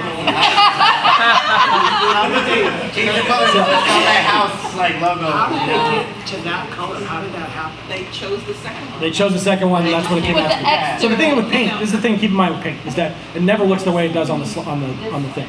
Okay, it never looks the way it does on your computer. Ray, I think you asked something about paint in the Facebook group the other day. The only way to test the true test for color for paint is to go put it on the house in the environment that it's in, because that color will look different in the mountains. It'll look different in the city. It'll look different in the desert. Okay, because different color comes out, different parts of the color code come out in different areas. We did a house up in the mountains in green, and it was this really nice color. We thought it looked great. And then we did another house in Apple Valley. This was years ago. And we did it that same green, and what it was kind of like Ray's shirt in the mountains. It was like that kind of color, which we really liked. And then it came down, and it was literally like, I don't know, it was like almost like stoplight green, or excuse me, green light green, I guess, not stoplight, traffic light green. You know, not quite that bright, but like it was that different of a color that it was like, holy crap. And the whole house was painted, there was no fixing it. And that house, the reception to that green color was not as good as the purple. So, anyway, so the point is, assume nothing. Assume nothing. That's one of the themes of this, is that you assume nothing. Don't assume that you putting an X out like this, like circle the thing 15 times, write this color arrows, like whatever you got to do. Write the name out. Don't even give them the other 2. If you wanted, that was me being lazy and just trying to go like this real quick, instead of just saying, I want the ugly brown color with the code, and then what? This is the same house with the no knobs. Same house with the no knobs. Not Yeah. the kitchen cabinets. Yeah. And it sold, like you said, 20 bucks. Right. Again, assume nothing. This isn't that bad, not nearly as bad as the wrong paint color. But, so if you look at all my other kitchens, and you look at the knobs, okay, every contractor that's ever worked for me has their knobs right there in the top corner. And then in the low, and then put them right there. Oh, the top Yep, one. like in the corners, all right? Not the So top right here, one. so my 5 foot tall mother can walk up to the counter and actually grab the lid. And then I said I wanted knobs. I didn't say where I wanted the knobs. I just assumed that the other 17 houses that I'd done since then that all had the knobs in the corners, thought that was a pretty standard thing. Well, that contractor decided that he liked them in the center. And I mean, it's not terrible. It's not terrible, but for something like that where like you have people that are shorter that can't reach that thing, and this guy he wasn't that tall of a guy either. I don't think he could reach it, so I don't know how he put it on. But Who's standing on the counter? that was the style. In the 70s, they went right in the center of the frickin' door. Yeah, so it changes. So don't assume that you're going to get your knobs where you want them. If you want them in a certain spot, you better tell your contractor you want them in a certain spot. Okay? Another lesson in assuming nothing. Okay, so this is what we're working on right now. This just happened 3 days ago. I might not be over it yet, but I will try. So I specifically changed this whole kitchen at the last minute because I was trying to maximize counter space. Okay, so instead of doing a 24-inch cabinet, So instead of doing a 24-inch cabinet, like a 12-inch cabinet, and then a 30-inch base, I decided to go with that and just do a cooktop. So this is a lower unit at that house. Does the fridge go in the hole? That's the next thing. Hang on. So I said I was doing this because I want to maximize counter space. We're just going to take a counter all the way across, and I'm going to buy a little 2-burner thing so that there's more countertop space. I had this in my head and I assumed that the knobs right here Will be in Would front. be in the front? would be in the front. And we go like this, right? And that there would be like right here, like this thing would be right here, as far over as possible, and they'd have all this counter space right there. But my lesson to you is don't assume anything. Okay? Because when I said I want to maximize counter space, I guess what my contractor thought was I'm going to turn this sideways so all the counter space is behind the burner. And then we're going to extend the countertop 8 inches off the side into where the fridge is supposed to go, so they can have a little place. That's like a new style. I told you not to hire my guy. So, I know. what's the lesson? Okay. Everybody all at once. Let's say it again. Assume nothing. That's another one. Oh my gosh. So, if I was keeping the house, it wasn't even granted, so it was like a Formica. If I was keeping the house, I'd probably redo this. Okay? But I'm not keeping the house. And again, nobody's not going to buy this thing because the thing's turned sideways. They're probably gonna change the countertop anyway. Yeah, they probably will. They'll probably rip out the whole kitchen. So. All right, so scope of work time. All right, and I'm not going to go through every single one of these, but a good scope of work, and I don't really use scope of works all that much anymore, but there was a time where I was, when I was new to this, especially like when I wanted things to go a certain way. And honestly, they're a very, very good thing, and I should probably start doing them again because when I had these, they knew exactly what I wanted. There was total accountability. I could say, dude, it's in the scope of work, like right here, blah, blah, blah. There was no miscommunication. And even if they wrote their own scope of work, I would still give them mine. So, and I would type every single room out, okay? And I wouldn't assume anything. I would say, I don't care if it says paint the whole house 3 times in this thing. In each room, I would say, paint the room, paint the baseboard. It's going to be 2 colors. It's going to be what? It's going to be, so I used to spend hours typing up this scope of work. Yeah. And really what it comes down to is you're either going to spend hours typing it up ahead of time or you're going to spend hours dealing with it on the job site, okay? And then a lot of times, like, and you can tell when the guys weren't even reading, so that's honestly why I stopped doing a lot of it. And I started really holding them to their scope of work. But like it just happened, it still happens, like where I read this guy's scope of work, we walked the house, we agreed that there was going to be stairs down to this lower unit, and he told me that it included that because it was a very big thing in my head. And then in the scope of work that he put together, it didn't have it, but I didn't read the whole 18-page scope of work that he did. It was the most detailed contract. Same guy who did that. What is okay. It's the name of a street. It's a street. It means young woman in German. Jungfrau. You tell them not German. Anyway, but what's important to put in the scope of work, and it's important to have a conversation. If you don't put in the scope of work, have this conversation with every single one of your new contractors and even the ones that have been around for a while. Okay, the biggest 2 things in here is that I don't pick up anything unless I'm feeling nice. Okay, so factor it into your costs. Okay, keys. I can't tell you how many times over the years that people cannot figure out how to do not put keys in your pocket. Okay, like you open the door, the keys go back in the lockbox. Okay, and the keys, that you see that underlined part, the keys do not leave the property for any reason.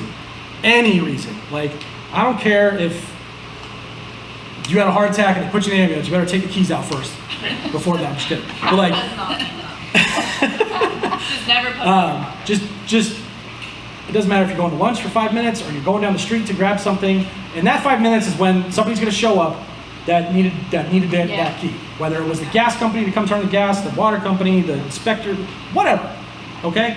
Like, take your pick, and I tell the same thing with my tenants with, like, they park out of their spots. I'm like, I promise you, the one time that you decide that you're going to park here is the time that I'm going to show up and I'm going to be pissed. Like, and it happens all the time. I'm like, oh, I never parked there. I'm like, it just always happens right when For what? It's weird. So don't ever leave the keys, okay? Honestly, this rule, I pretty much, so at a certain point you can either like enforce your rules and just like keep beating your head up against the wall, or you can figure out a way to fix it. My way to fix it is I put an emergency backup on every single house now. And nobody has the key except for me, her, and Evan. Okay? Nobody else gets that key. That is the fail-safe lockbox that if one of us is there or there's something or somebody else lost the key or whatever, there's a set of keys in that lockbox that nobody else knows the code to. And that has not failed yet. So. Where do you place the lockbox? Well, usually I put the main one on the front door, but that one usually goes on the gas meter. Okay. The other thing too is like when I started doing that, I stopped using the code, the lockboxes with the rolling code, because they go to the lockbox on the gas. They go to the backup one and they'd roll the code for the house, and then when it didn't work, they just leave that code showing, and then they'd go open up the wherever the main one was. And so I squashed that real quick, and I got the ones that have the push buttons. Yep. You know, but even that wasn't fail safe. Then the guys, they didn't push the button to close it. They would just slam it shut, and then it started breaking the pin. And then the lockbox would just open up. So I usually put like on the main box is like the code, the roll one, or whatever, and then the backup one's the push button. But nothing's perfect. I've tried other methods over the years. That's the best I could find. Laminate flooring. Flooring goes in last. Just on this project, the guy was like, I'm done. Get the flooring in here. He still had windows to put in. He still had paint to do. I'm like, no. Like, he's like, I'm gonna cover everything. I was like, why? Why don't you just wait until you're done? Then you don't have to spend a ton of money on the landlord and all the time painting it out. It's like, they just want something done so it looks like, so anyways. If a new item is not expressly called out, like call and ask. If there's ever a question, just like call and ask. Like, especially like the guy called me, I don't even know how many times, with stuff that I didn't even care about, and I was like, just do it. Yeah, it's fine. Like, go ahead. But that was the price I paid for saying, just do it, go ahead. Because when I really care about it, he just did it, and go ahead. So careful what you say, and assume nothing. And again, on the scope of work, like you can take a picture of that if you want. It's really just be detailed. If you're gonna type up a scope of work, don't like cut yourself short. If you're gonna spend the time on it, make it detailed. Cooking instructions, make it detailed. Okay. Can you go back to the Yes, sir. Sorry.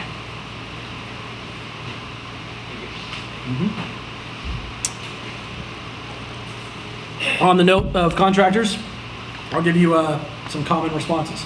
All right. So we need to peel this back and see what's going on. Who's done a flip before? One more time. Show me your hands. How many times have you heard that? Never. Never? Because they know not to say it to you. No, you don't. Okay? That's it. No, you don't. You don't have to argue. You don't have to explain why. No, you don't. I want to fix it. Okay? We need to bring this up to code. Fuck, no, you don't. Okay? You do not need to bring every single thing up to code. Okay? If it's existing and you're not adding on and modifying anything, you do not need to bring it up to code. Okay? If there's a toilet in the wall or in the floor, and all you're doing is replacing the toilet, and you're not replacing all the plumbing going to it, and it's 6 inches off the wall, or a foot off the wall, or whatever, because they're supposed to be right up against the wall, according to code. Not right up against, but not 6 feet, or not a foot off the wall. Okay? You don't need to bring it up to code. Okay? So, if you hear that, no, you don't. If it's just surface repair stuff. If you're remodifying something and you pull permits, yeah, you gotta bring some stuff up to code. But for the most part, if you're just doing, replacing a toilet, like the example I said, you don't have to bring it up to code. Bro, it totally needed it. I get that one all the time. It totally needed. I walk in and they've spent an extra 2 days and $3,000 of the oh shit budget on something that I'm like, why did you just spend all that money? It totally needed it. I'm like, I'm skeptical. Why did you just volunteer to do all that work again? Explain it to me. Yeah. No, that was the conversation. Yeah, and I said, and here's the thing with that. So, if my common response is, I don't agree with you. If you think it needs it, feel free to fix it yourself. Okay? But I'm not paying for it. Okay? Because I don't agree with you that it needs to be fixed. All right? And if your contractor doesn't respect that, find another one. because they will find stuff all day that totally needs it or needs to be fixed, okay? And boom, you're $7,000 in extras over something that, you know, and sometimes guys will say, like, I don't do shady work, I don't, you know, I want to do this right. Like, that's fine. Like, I'm not asking anybody to do anything, like, you know, bad. I'm just saying, like, it can be treated, it doesn't have to be replaced, okay? In a lot of situations. If you say you don't have to do it up to code, but then at the end of the deal, if that inspection gets done and the inspector says that's not up to code, you need to fix it. Yeah, but it depends on what you're talking about. Like if it's something you pulled a permit for and you're like moving a wall or modifying a wall or something like that, yeah, you got to do it. But if it's existing, and don't let inspectors, like building inspectors, push you around either. Like you are not, just because you let them in the house and they want to start pointing and doing stuff that you didn't touch or wasn't part of it, like that's a fine line. So solutions to common problems, like if you have like, yes, they need to be licensed in the state of California if they're over doing $500 worth of work, or $250, some very small amount. Okay. Solutions to common problems, like if you have water intrusion around siding or windows, you can very easily like weather barrier and re-side over the existing siding to get it. You really do not want to tear off that siding and find out what's behind it. Okay? Promise. Ungrounded and two-prong outlets. Hopefully you don't have too many of these, and it depends where you're flipping, but if you're flipping in the mountains, there's a lot of two-prong outlets, there's a lot of stuff that's ungrounded, okay?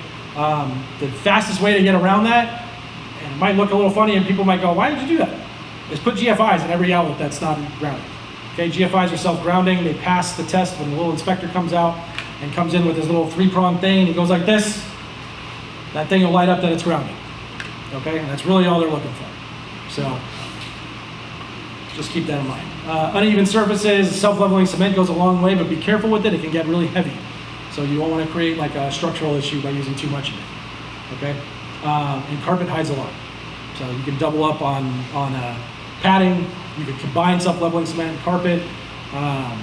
You know, there's a lot of options there. Cardboard works. Cardboard works too. Somebody told me about some epoxy too that's super lightweight. That works really well too. I haven't used it yet though. And then ugly outlets, you can get these. So if you want to replace all your outlets, I do it on the houses I want to keep. Okay, I'll do all the outlets. But on the ones that I don't really want to keep or we're out of money, they make these cool little covers. They sell them on Amazon. They're $3. Okay, and they screw onto your existing outlets, and they look exactly like the square Decora nice outlets. Okay, they also make ones that go on the light switches, and they're like a little block knob that goes over the switch, and then it moves the switch inside of it. So they make them in double gang, triple gang, one in, you know, whatever, the mixed ones. It's a really, really easy way to make it all look really nice if you have jacked up outlets that are functional and safe. The wood cabinet refresh again, and then the wavy gravy for pet smells. From Andy, we learned that one. You get a lot of cheap paint, 5-gallon buckets. So if you got cat smells or dog smells or whatever in your flooring, you can just paint a really thick layer of cheap, like mess up paint from Home Depot or Lowe's, and then lather it on real thick. Just pour it out and squeegee it. It'll fill in all the voids and kind of encapsulate it. Okay, and you can go up the wall with it too. So that's a nice little trick to lock in the smell, and it works. It works. And if you're really like nervous about it, put vinyl on top of it, like sheet vinyl, and for an extra layer. Okay. All right, listing time. So review once. So you've done all this, you flipped it, you're ready to list. Review your comps one more time and consult with your agents and your team, and throw out like what you want or what you need or whatever it is. Like if you want $500,000 or you need $500,000 to break even, and the comps are telling you that this thing is probably going to sit on the market at $500,000, you have a decision to make. You can either take that bet and hope that it sells quickly and that everybody likes the purple color you picked, or you can get real with yourself and list at a price that it's going to sell for quickly. Okay, and even if that's losing money, even if that's breaking even, whatever that is, like the market is going to tell you what your house is worth. It's not the other way around. okay? You need to look at competitors, how they're doing. You know, ideally, they're doing really well, the house sold, you know, above asking and really fast, and you can push. You're gonna make even more money. Like, sounds great, but it doesn't always work that way, okay? And like I said, the adjusting accordingly, realize your risk, that's what I just said. And side note, this is one of my pet peeves. If your agent, if you're an agent in here that's done that, I'm sorry, but if your agent says, all right, it sounds good, I'll be over there and take pictures with my phone tomorrow, I want you to fire them immediately. Okay, I'm not playing. Like, it's bullshit that if your agent is gonna try and play games like that, okay? It's a terrible practice. You spent all that time and money making that house look great, and they can't even take $200 to hire a photographer. They're gonna get a $5,000, $6,000 commission, maybe more, and they can't take $250 to get you real pictures and give your house the best shot to sell. Fire them, okay? And double check the list, which again, there's no chipping, peeling paint anywhere. Up to you if you want to do section 1 termite ahead of time. The water heater is strapped with a proper blow-off valve, okay? Proper blow-off valve means either copper or EPVC, what's up? And the shut-off valve you can reach. The shut-off valve you can reach. That's a big problem in mobile. Yep. You gotta get a step ladder to turn the water. Yep. Yeah. Yep. So, most of the time we're replacing. Yeah, so on the blow-off valve, it has to be copper. It has to be copper, or it has to be EPVC, CPVC, I forgot, CPVC, thank you, which is the high-temp PVC. If they use regular PVC and put it up into the valve, they'll get a flag. This is number one, okay? Every inspector, this is like, I swear, this is like Inspector School 101. It's what they teach them on the first day, is go right to the water heater and look at the blow-off valve, because what they tell them, okay? The right pipe is so damn cheap anyhow, it's silly that. Yeah. And what your contractor is going to try and do a lot of the times is they're going to go to Home Depot, and Home Depot sells that little thing with the X through it. And for those of you that said X was the one on the picture, X means no, okay? X means no. So do not use that one. It's like $5. It's completely illegal. I don't know why they even sell it, but whatever. Why not? It's the right plastic. What's that? That's the right plastic. It's not. That is PVC that gets, I've had that thing called out probably 30 times. It's $4. There's no way it's the right PVC. It is. It's not. I promise you it's not. All right, go to Home Depot and bring one. Bring one next week to FIREfocus and we'll see. If that thing says PVC on it, CPVC on it, I don't know. I'll give you something nice. All right, GFCI outlets, again, they will flag those things all day if you do not have GFCI outlets within 6 feet of your water. A common thing that inspectors miss a lot is GFCI outlets can be connected elsewhere. So like the outlet with the little button on it, that's, everyone knows what a GFI is, the one with the little reset button on it that goes off when you use your hairdryer. Okay, that one, sometimes they're linked, okay? A lot of times they're linked. So like your bathroom downstairs will blow the GFI, but it's connected to your one in the kitchen or something weird like that, okay? But the inspector won't know that. Okay, so if that is the case in the house that you're trying to sell, they sell little like stickers that say GFI protected, and you can literally stick those things on there, Yeah. and you'll be fine.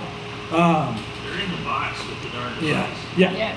So, and then smoke and carbon monoxide detectors. You have to have a carbon monoxide detector on every floor, and you have to have smoke detectors in every bedroom and outside in the hallway in every bedroom. They do not need to go in living rooms or kitchens.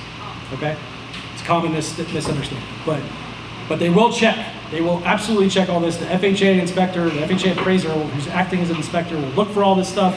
It will get flagged every single time. Okay, again, structural foundation issues, and the flex pipe is usually, the appraiser usually doesn't catch the flex pipe, but the home inspector will. Now, there's a strategy here.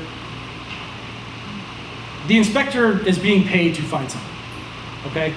It's totally up to you if you want to strategically leave a few things for him to find, okay? Sometimes I do, sometimes I don't, okay? Every once in a while, like if the house is perfect, maybe you want to leave him a little bit so that he can feel like he's giving his client, he's like, oh yeah, I found this stuff. Look at all this stuff I found. And it's only, you got to put up a smoke detector. But don't mess with don't mess with the smoke detector or the CO detector, because that'll cause the appraiser to have to come back. So you don't want to do that one. But some of the stuff are like little, like you don't have to be perfect. If anything, it's okay if the small stuff gets flagged. Okay? Just keep that in mind. because the inspectors are paid to find something. So if there's nothing for them to find, trust me, they're gonna start digging. And they're gonna find stuff, because they're being paid to find stuff, okay? And then offers, we don't always go for the highest and best. This is not wholesale, okay? Highest and best is nice, but it doesn't always work that way, because sometimes the highest and best is a cash buyer. And cash buyers are a pain in the ass, okay? I'm a cash buyer, I'm a pain in the ass. You ever try to wholesale something to me? Good luck. But anyways, so like I said, we don't go highest and best. It's generally like, we're looking for people that seem like they really want a house, like are in a good shape, they have good credit, they're pre-approved, we're always cross-qualifying. My mom's really good at that on the agent side, making sure that if you get 10 offers and we're looking at 3 of them, she's calling the bank or she's calling her lender and having them cross-qualify them. And cross-qualifying means is that they go through the entire loan process again and make sure that that bank did it right, or that mortgage company did it right, and that person can actually close on our house. Not that, they got a pre-qual letter that says, yeah, they can do it, and that was just some, desk jockey saying, oh yeah, you got a 700 credit score, here you go. So we double check that. We don't take an offer from anyone unless they're cross-qualified, okay? And then you choose the rest from there on who can really close the fastest, and then always a no, unless you aren't getting, if you're not getting the offers, you don't really have a choice sometimes. But if you have multiple offers, if they have big bank financing, Wells Fargo, Bank of America, hell no. If you can avoid that, don't do it. They are notoriously slow. They are notoriously overlooking things. They can be a nightmare to work with. So we generally will say no to those. Down payment assistance is another one that we're just like, if there's equal offers and they're getting down payment assistance, because again, it's just so many more hoops that the buyer has to jump through to be able to close. So we just don't do it. And then USDA and VA,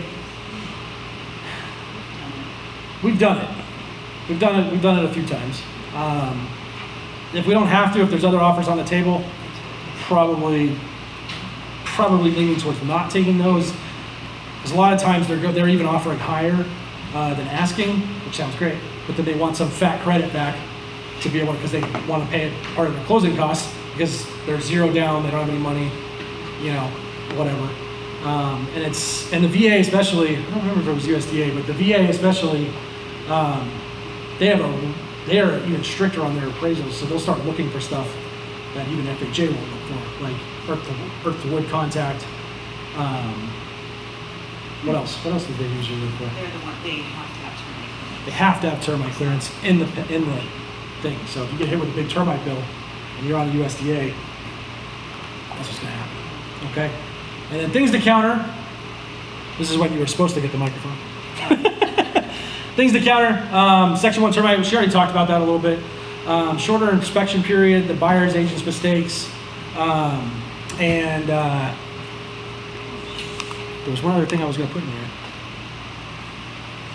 Anything to add there? I think we kind of talked about some of it.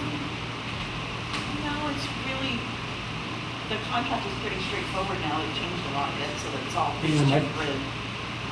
Straightforward, all 28 pages. Yeah. Hello? 16. Yeah, they did kind of condense the RPA and put a grid on the first 2 pages or so to try to make it easier. But it's still a lot of pages. But right away, we look at those couple of things right away. If they're asking us for any credits, if they're how long, if they left all the standard inspection periods, we try to shorten them. There's constantly mistakes from the other agents. Sometimes it's just an easy mistake that I made myself, so it's just going through it with a fine-tooth comb. And like Rich said, if we have multiple offers, we kind of do tend to lean towards the ones that maybe aren't the highest, but are the cleanest, where they're not asking us for credit and they want to close fast and they're putting a bigger amount down. And then we have them cross-qualify, and my lender gives me a thumbs up or thumbs down on.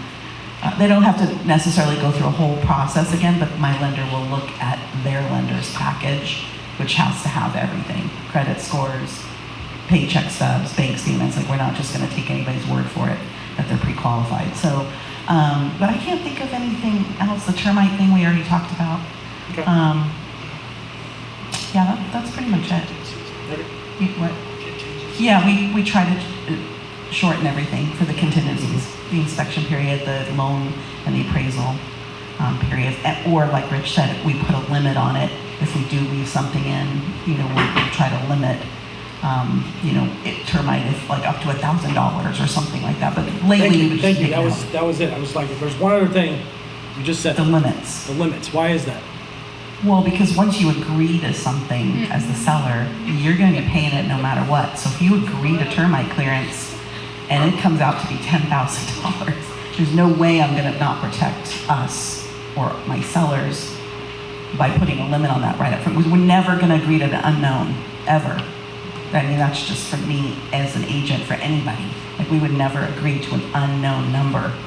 So we either counter it out or we put a limit on it. And then if it goes above that limit, it's all up for negotiation. We're not stuck with it with $10,000, Yeah. So.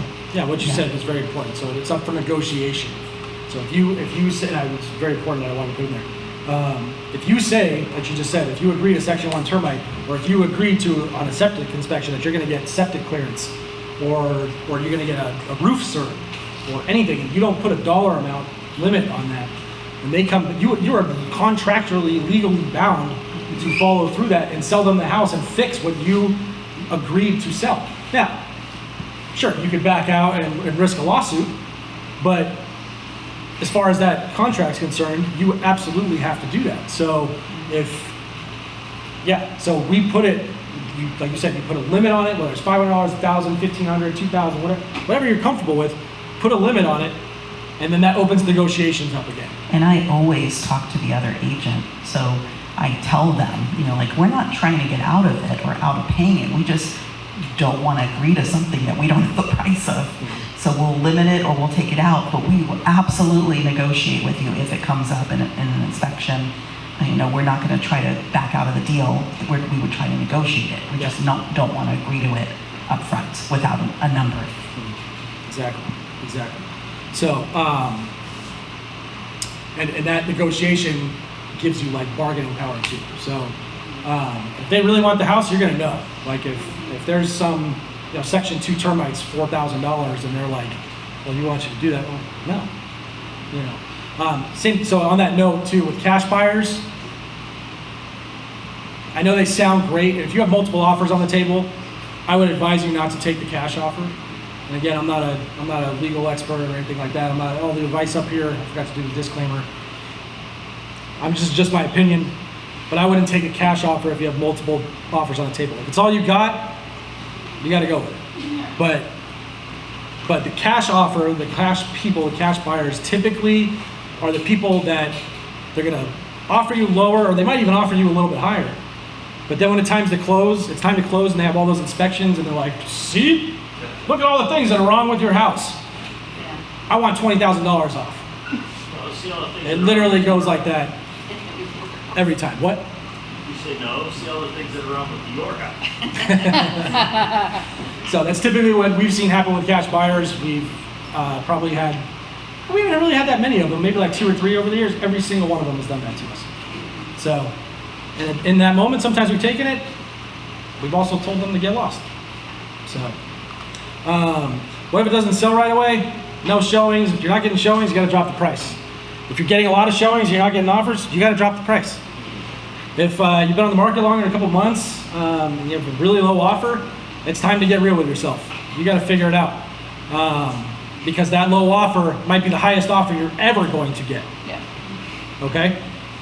And the next offer is going to be even lower. So I would advise you to take the offer. And you're not going to make as much money as you thought, too bad. Honestly, like it's better. Like, you want out of this as fast as possible, within reason. Like, and you gotta balance that between how long it's been on the market, what the market's like, what market conditions are like, and or even if you're going to lose money on it, because you're either going to lose a little money or you're going to lose a lot of it. Like, it's really going to depend on the decision you make. And I would highly advise you to get out as soon as you can, and if you're in trouble, to get out even faster, or if you're going to be in trouble. If you're like got 2 months of hard money payments left before you're in really big trouble, sell the freaking house. Fast. Okay? Don't let it get to that point where the decision's made for you. That part sucks. So, and then a recap, so like buy it right, inspect thoroughly. Again, assume nothing. One more time for everybody. Assume nothing. All right. Fall asleep, it's all right. You're not the star of a TV show. Put a money limit on your contingencies, and the market will tell you what your house is going to sell for. Okay, and just remember, they're not all strikes, but enough practice, and you're going to get it. You do this enough times, you'll start getting the home runs. All right? And if you want to contact me, that is, you can just scan that. It'll take you to my link tree. There's a lot of them on them. I wear many different hats between the club, sell a house, and Sir Cash deals, and my personal stuff. So depending on what it is, you can check out my Instagram. You can be a friend on Facebook. Or you can check out the club's Instagram. All the club's links and everything are on there too. Podcast link, all that good stuff. And I will take like 2 or 3 questions. I know it's getting late. I know we started late. So what do you guys got? Yes, sir. Do you guys have a different strategy based on the time of the year? Yes. Yes, I would ideally not like to be listing houses up in the mountains past July. And I'm just starting to paint a house at the middle of August. That's going to take a month. So it's ideally not where I want to be, but shit happens.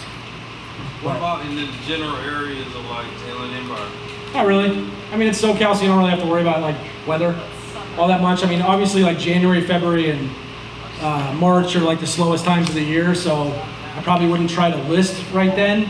But if it was me, I don't know if I'd list like the 4 days before Christmas, But I mean, that's really more of like a sit down with your agent, depending on exactly where the market is, and see what it's doing. Because if it's hot, you can list whatever you want. But question?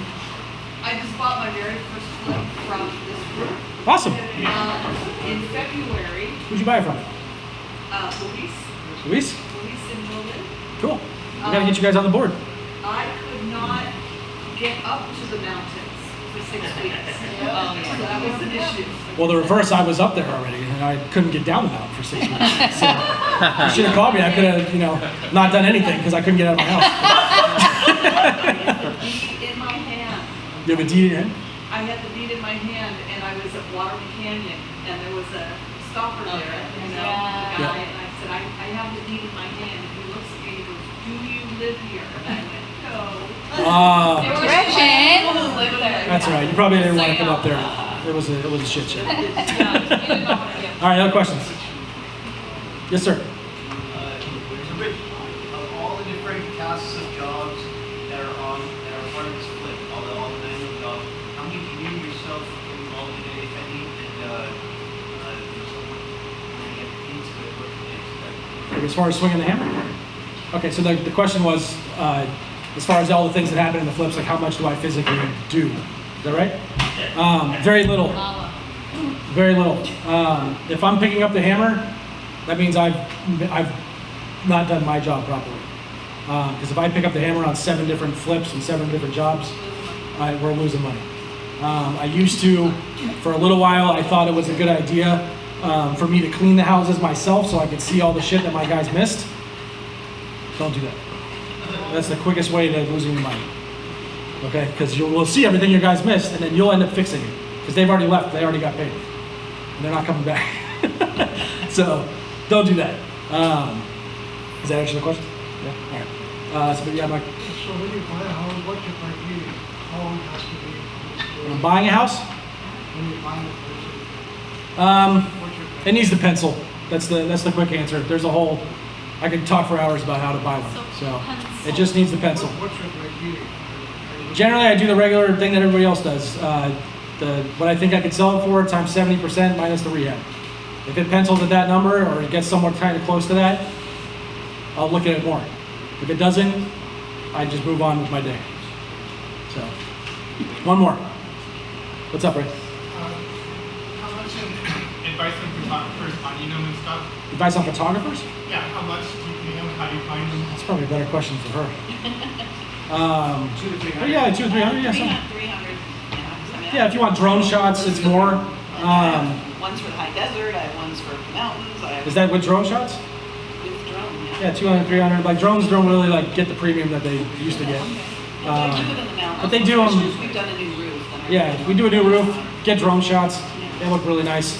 Yeah. And make sure you check the weather report before you have a drone shot come, especially up in the mountains. We did one time, I didn't do that, and the fog had rolled in just for that day, for like, of course, like the 3 hours around our photo shoot. The fog had rolled in, and the whole thing looked like a haunted house.